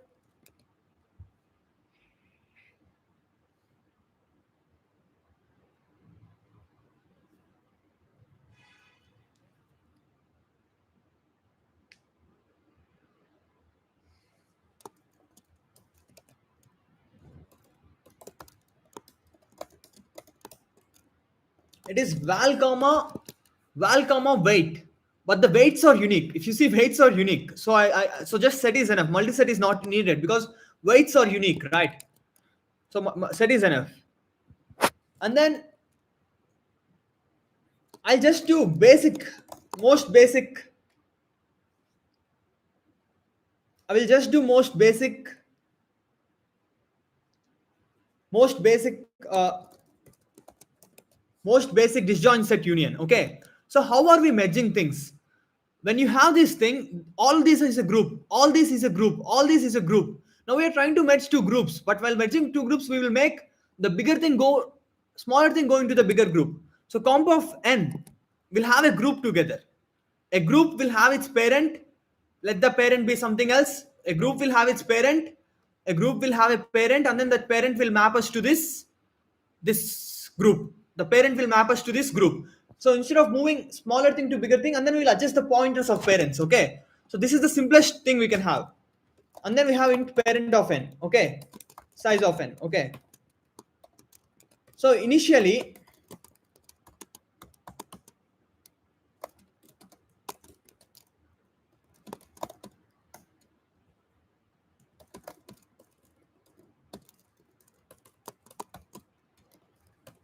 we have this, right?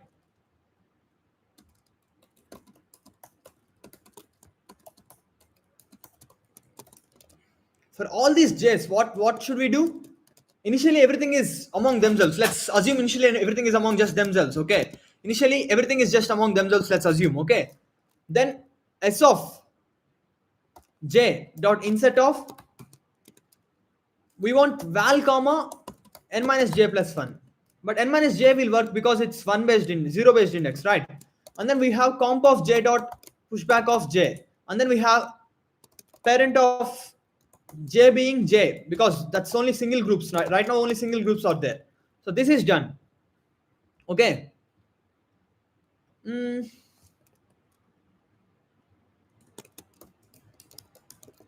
I'll clear them after using. Okay, after clearing I'll just clear them.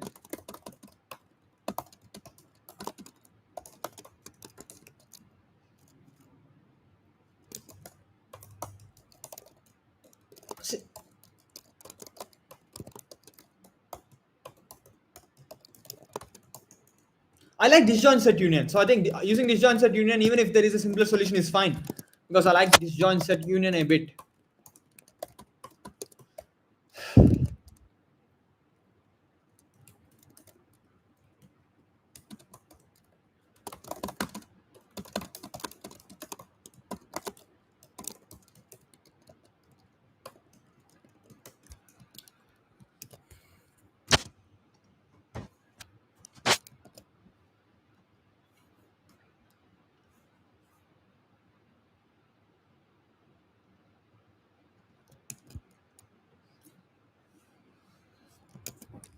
Okay. What was the thing? I was thinking of something else entirely. Damn. I do the same thing in tomorrow's contest. I want to take leave tomorrow. I don't want to do work. I don't like it. We have A, B, right? Oh, x comma y. They're not A comma B.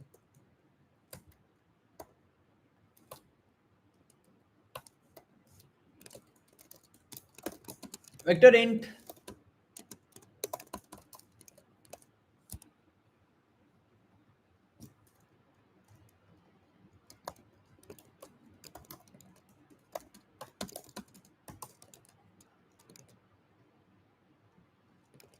vector int.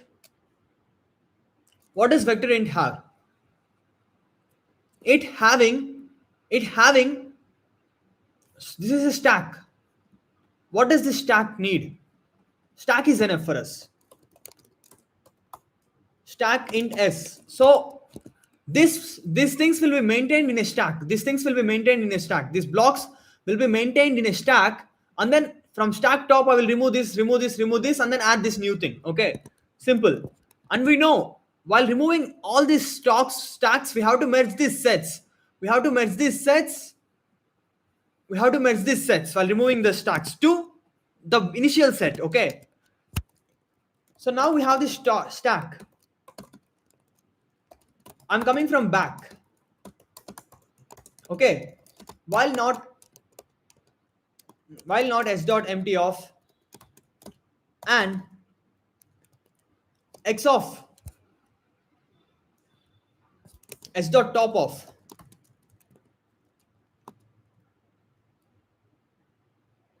less than or equals to, we'll remove everything less than or equals to. Okay, we'll remove everything less than or equals to.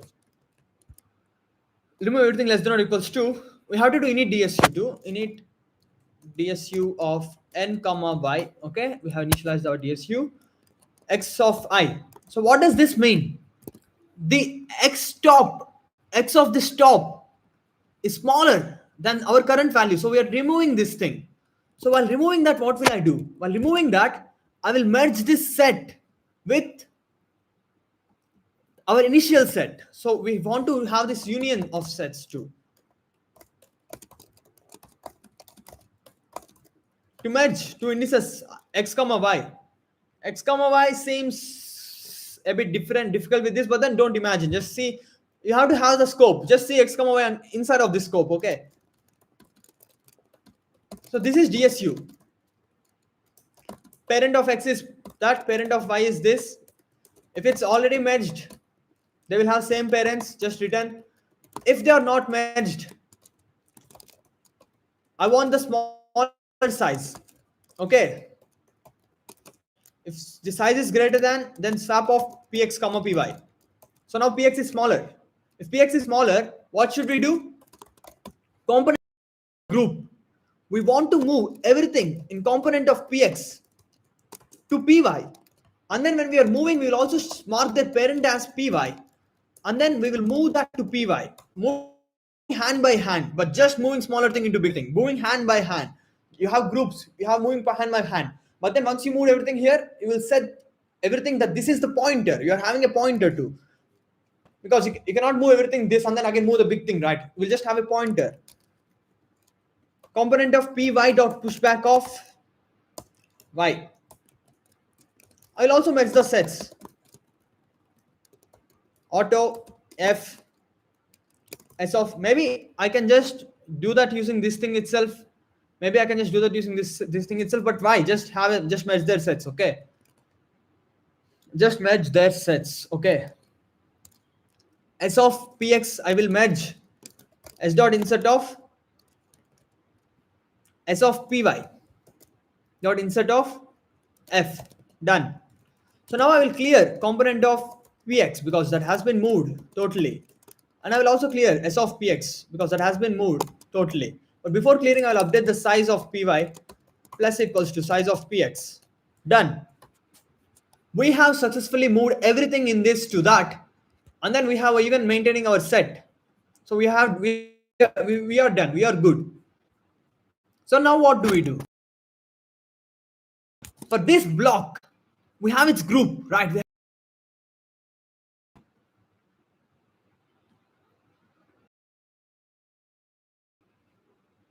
What do we do? So answer of that group too. I want answer of that group too. Okay. I want answer of that group too because I'm only removing new things, right? Removed, and then I'm removing newer things, right? Few things are already removed, and then I'm removing newer things, right? So I want answer of that. I will maintain answer of that here. What is answer of that? Answer of that is nothing but things that already has been removed and inside of this thing. Okay, inside of this group that have been already removed, their weights is answer of x. Okay, and then that's what we made for this again. Answer of this is nothing but answer of all things that have been removed, and then finally remove few things from set, right? So let's call it like fs, something like that. We have our answer int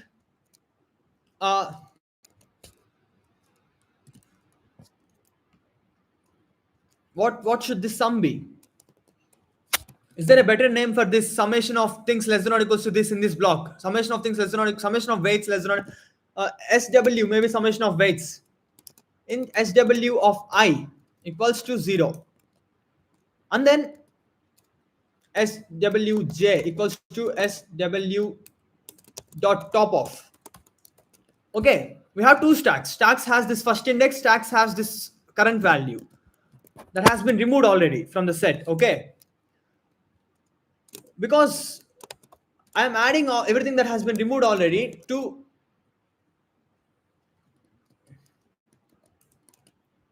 SWI, this will get added. Many people don't do these complex things. Many people will just choose to use some data structure, but somehow I don't think, I don't know. I sometimes use unnecessary difficult things. Maybe that's a bit bad, but it's fine for me. It works for me. See, you guys should push yourself. Trying to use a bit more things is not that difficult. It's not that bad. I should also merge J with I. Okay. Union sets of I comma J. That's it. I should just merge J with I. So now what should I do? I have to take set of int pi equals to parent of I, let's say. I want to update this set. Now I have to, now everything has been combined. Now maybe there are some things in this which are less than this but not have been removed yet. Okay. So now while auto f equals to s of pi, it's not empty, right? For sure. S of pi dot begin of. I'm trying to take the minimum element in this. Okay. I'm trying to take the minimum element in that.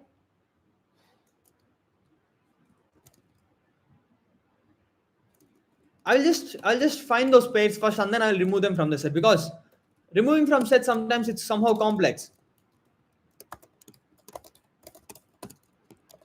We are removing new y's here. Okay.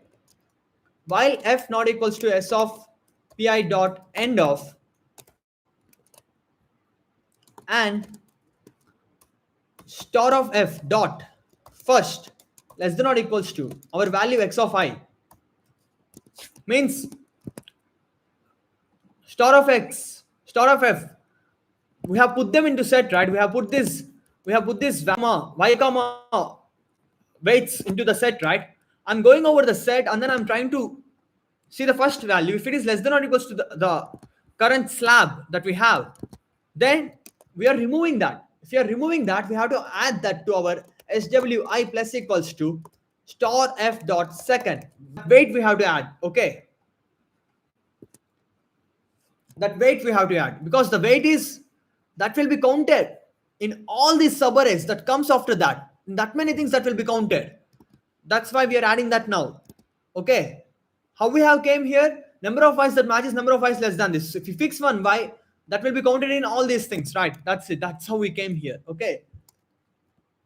Now I will also push this thing into here. Okay. Rem dot pushback of star of f. Okay. Now I will remove things.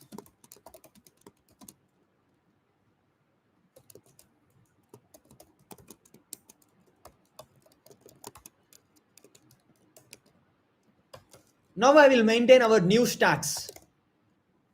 We cannot have s here and then si. Let that be xi. Si is s indices. Or should I have this thing some other value? I think I'll just replace this thing. Sj maybe.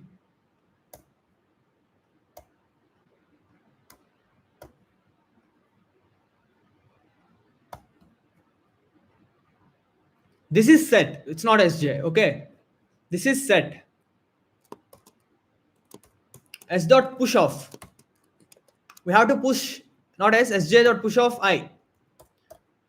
We are pushing. This is a famous stack way. If you are getting confused here, try to learn that famous stack way aside later, because now we are pushing this index. Okay. And sw dot push off swi. Do you guys think will this shit work?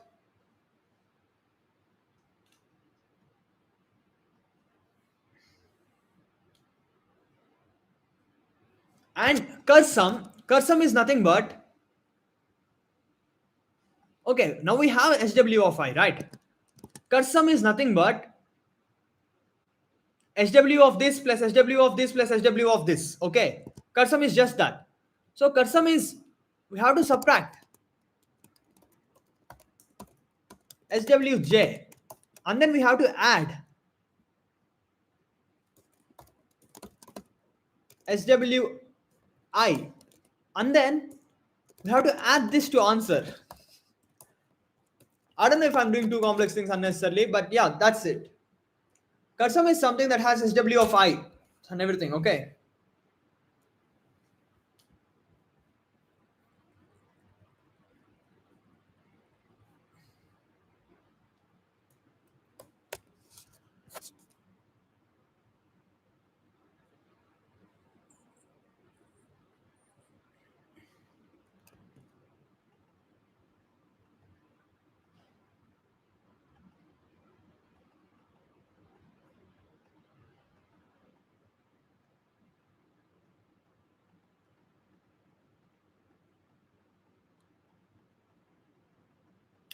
I hope I have at least one viewer.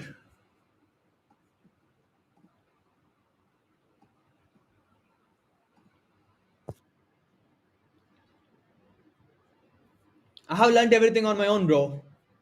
Okay? Still, that's a good thing. Yeah.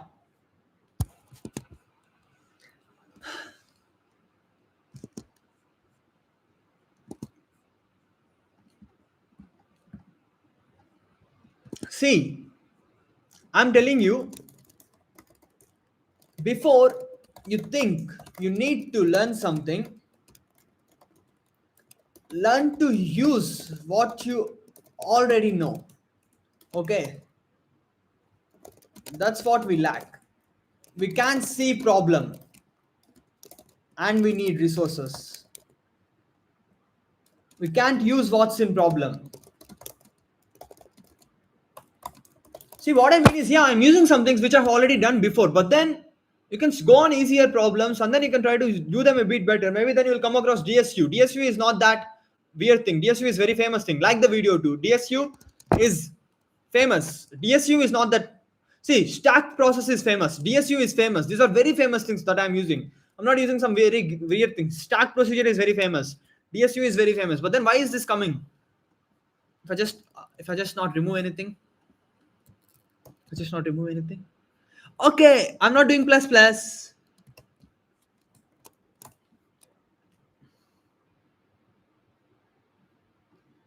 10, 35, 26, 0, 44, 1, 4. Something's wrong.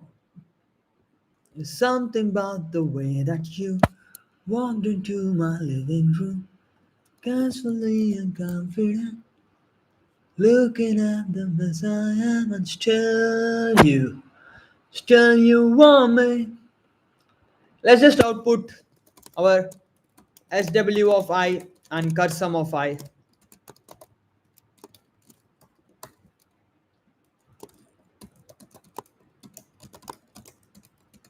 What happened? So when we are at 2, cursum says 1 and this also says 1. That's right, because 1 is less than or equals to that shit, right? That's right so far. And we have 3 comma 1. Now what is cursum? Now what is cursum? SW of I is 3. Why? You can remove this, you can remove this, you can remove this and this. But then you can remove that in 2 things, you can remove this also in 2 things. Right? 2 is less than this is also less than that. So this is also right. But then when we are here, wait, did I understood the problem wrong?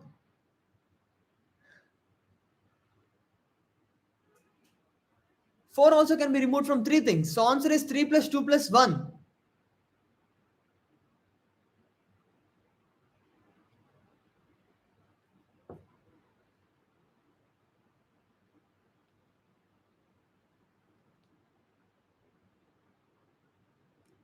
Okay, why the fuck is this 6?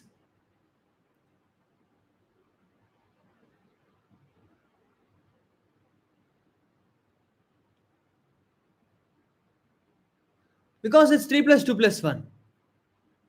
Expected output is just fine. Did I understand the whole problem wrong?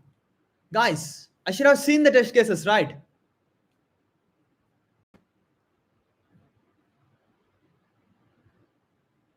How is f of I comma 4 0? Okay, okay, okay, okay. So I made a mistake.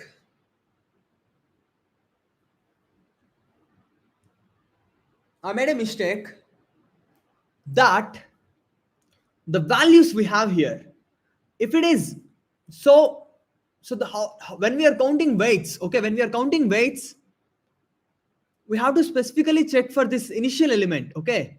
For everything else, for everything else it is okay. For everything else it is, if it is less, add the weight. If it is less than or equals to, add the weight. But for this, only if it is equal, add the weight, okay. Only if y is equal to this value, add the weight. But why? Because z of I equals to that, right? Only if y is equal to this, we have to add the weight. Let's say we are maintaining that somehow now. Instead of this, we are maintaining that somehow. How to get the value of this now? How to get the value of this? The initial position you have, the initial position you will find that initially itself, if x of I equals to y of I, only then you add that, okay? Only then you add that. I will also remove that from this thing, okay?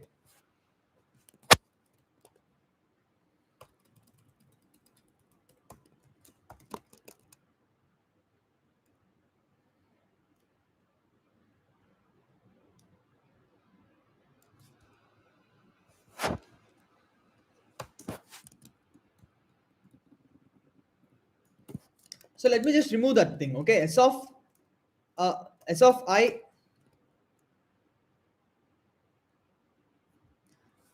instead of initializing here, I'll just initialize it here, okay?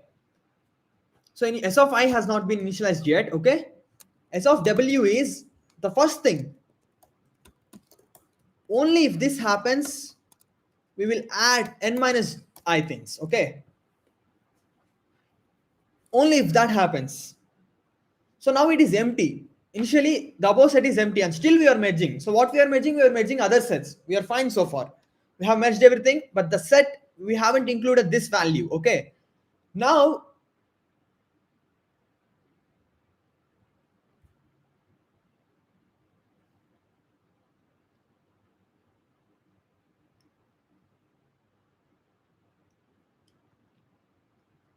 so SW of I doesn't include that value, okay? SW of I doesn't include that value, but then we have to add this to the set finally. We have to I'm doing very complex things because I can do, I'm doing this. There are probably simpler things, definitely. But you have to sometimes push yourself, right? I can do a bit complex things effortlessly, but let me focus too. So now SW of I, we will just update SW of I. SW of I is the first thing has been done. And then remove everything else. And then you will have S of Pi dot insert of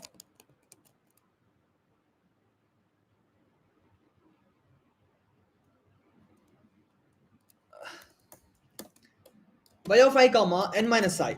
Why? The next time you're trying to remove this thing, you wanna add that to the set, okay? It's not counted in SW of I, but it's not added into SW of I, but if it is less than the value, but it's been added in the set. So when you're considering, when you're next time trying to see the set, you can consider that. You can try to remove that next time. So maybe that works.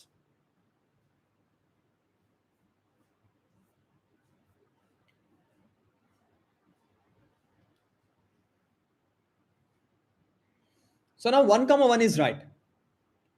For 3, you should not be considering this 2.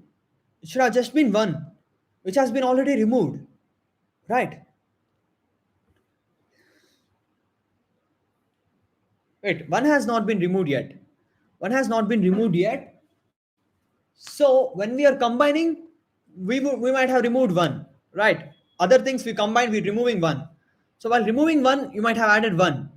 But then this should have been 1. This cannot be 2. But then why is it 2? Y of I is not x of I, so that would be 0.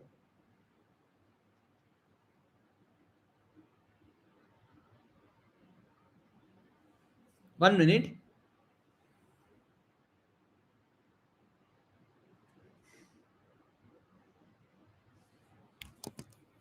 I will sleep after this.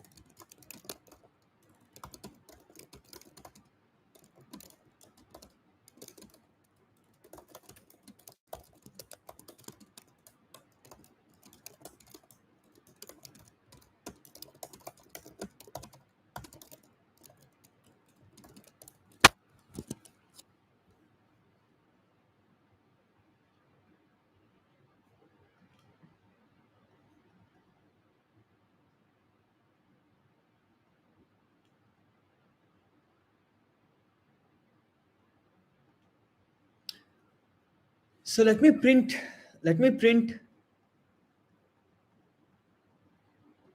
these things for fun, okay?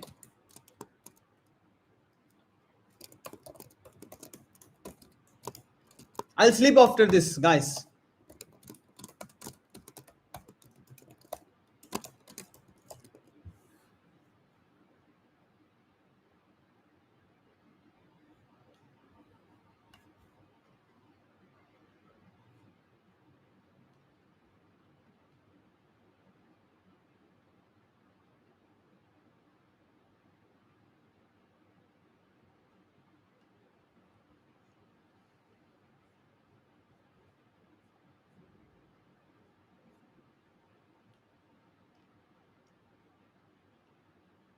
How can for j equals to I equals to 1, for I equals to 1, we have 1 comma 1. Okay, that's right.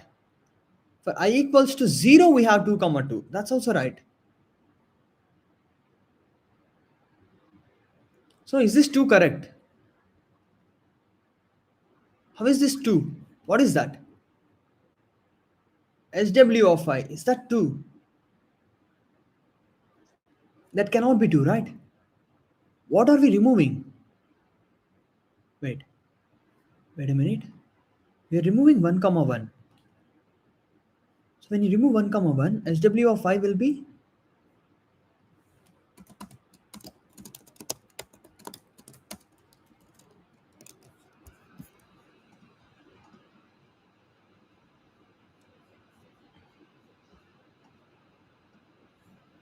'how is SW of I already 1?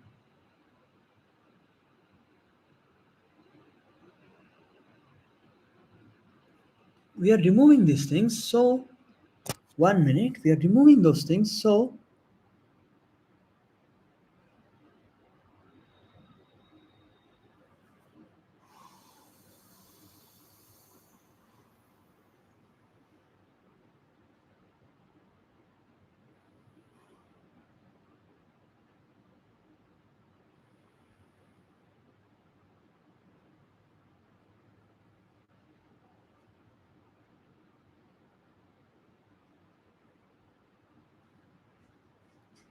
one minute. I have to think a bit.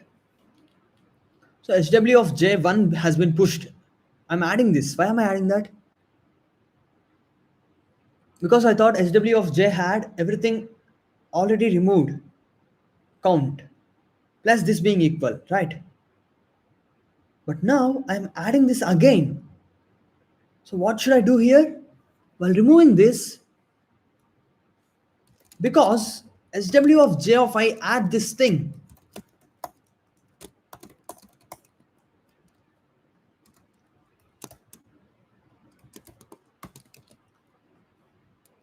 I'm removing this because that's being considered again. Okay? So now for every S of J, we have the first thing has been removed. Remaining thing sum we have gotten. First thing hasn't been removed yet. It is in the set. It is in the set, and then we are considering it in the set. See, CP is a bit cool, right? We write random shit and then it works. And then you can sleep peacefully.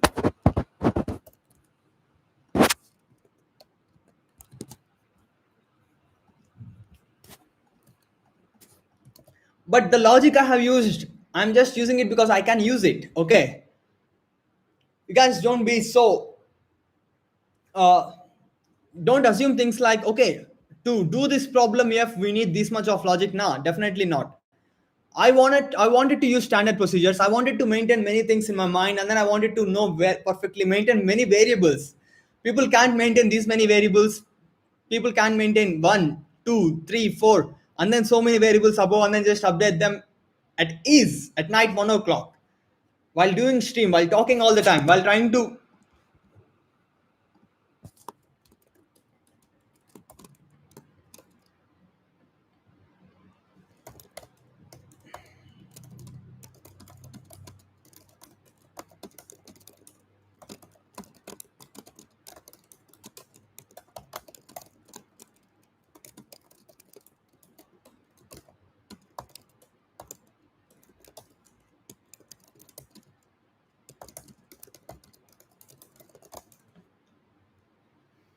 Yeah.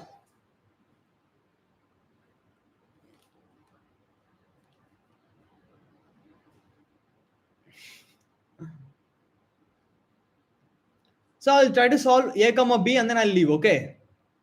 Quickly. B. Fun permutation instance. You have given a permutation P of size. Task is to find a permutation Q of size and such the GCD of Pi plus Qi comma Pi plus 1 comma Qi greater than or equal to 3. Damn. In other words, the greatest common divisor of this sum plus this sum should be greater than or equal to 3, it seems. Okay. Can we just make everything n plus 1? Can we just make everything n plus 1? Because it's another permutation, right? If you make everything n plus 1 and n is 2, everything will be n plus 1 and then it works. It just works. Okay.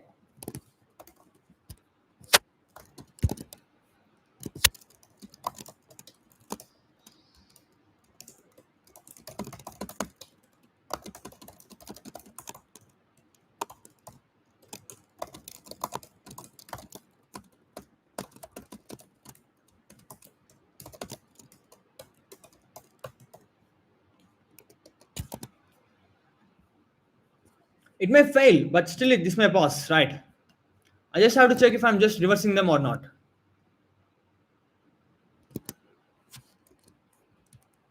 So it's accepted. Let's try A. Okay. You're doing a research paper on the famous Collatz conjecture. In your experiment, you start off with an integer x and you do the following procedure k times. X is even divided by 2, otherwise. Oh, damn, this is Collatz conjecture. For example, start of 21, you will always approach 1. Is that the reason? Is that the thing? Or after k iterations, you are left with the final value x. Unfortunately, forgot the initial value. Please output initial value. What is the observation? What's the observation? If it is 3x plus 1, this is okay. 1 minute. Can we always go back?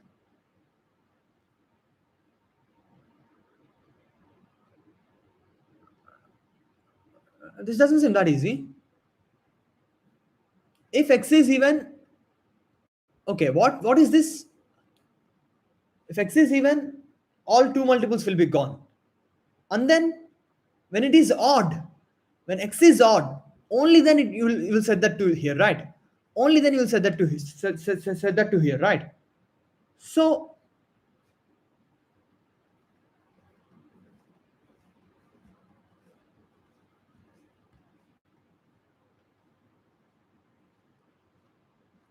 possible initial value.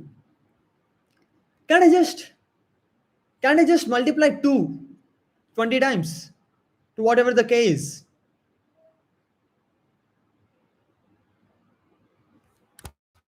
That's it. See the problems, like meaningless problems.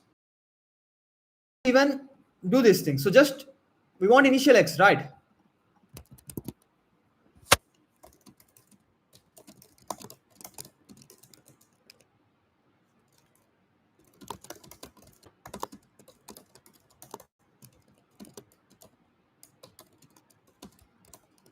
What is this? This is right shift byte 1. Okay. This will fail, but this will work. It will work.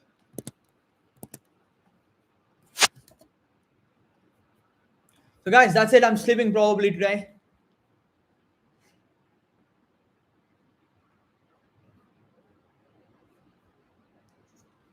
Done. I hope I get such acceptance tomorrow. I know it's div 1, 3 hours, but yeah.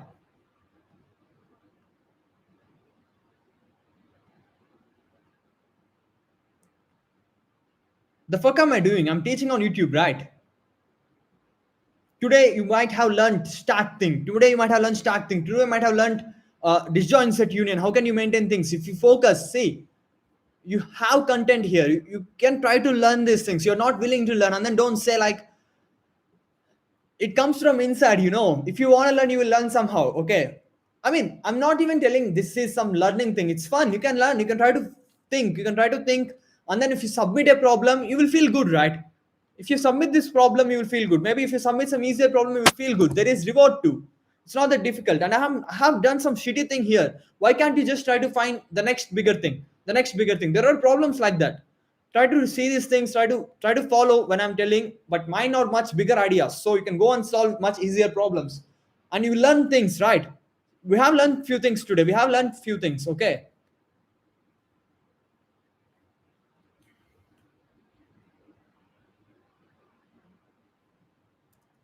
Yeah, that's really needed. See, you might have been robbed of problems so many times because of the thought of thinking maybe it's something I don't know, maybe it's something I don't uh maybe it's some great idea. Because of that, you might have fucked up so many things. I am using all simple things, all simple statements, right? The logic for f also is merging two sets, and then I have just used a dsu to merge two things.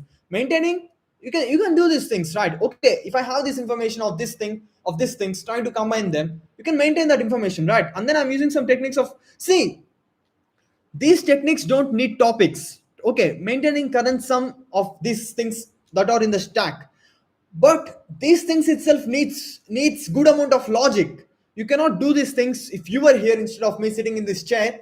You cannot do these things even if I tell you, okay, you can maintain stacks. You cannot maintain all these variables. You cannot maintain, update them, and once you get an error, you cannot identify the fact that you're removing this twice, you're removing that here, so you should not include that here. You cannot do all those things. Okay, even if you know the process. So what topics am I using here? No topics, but still the level of logic we can use, still the level of things we can maintain. See, people can do maintaining prefix sums, doing multiple things on them, just stack and dsu, not too much. Maybe there are simpler implementations, but this is my way of implementation. That's it. I talked a lot. Bye guys, good night. I'm ending the stream. Okay.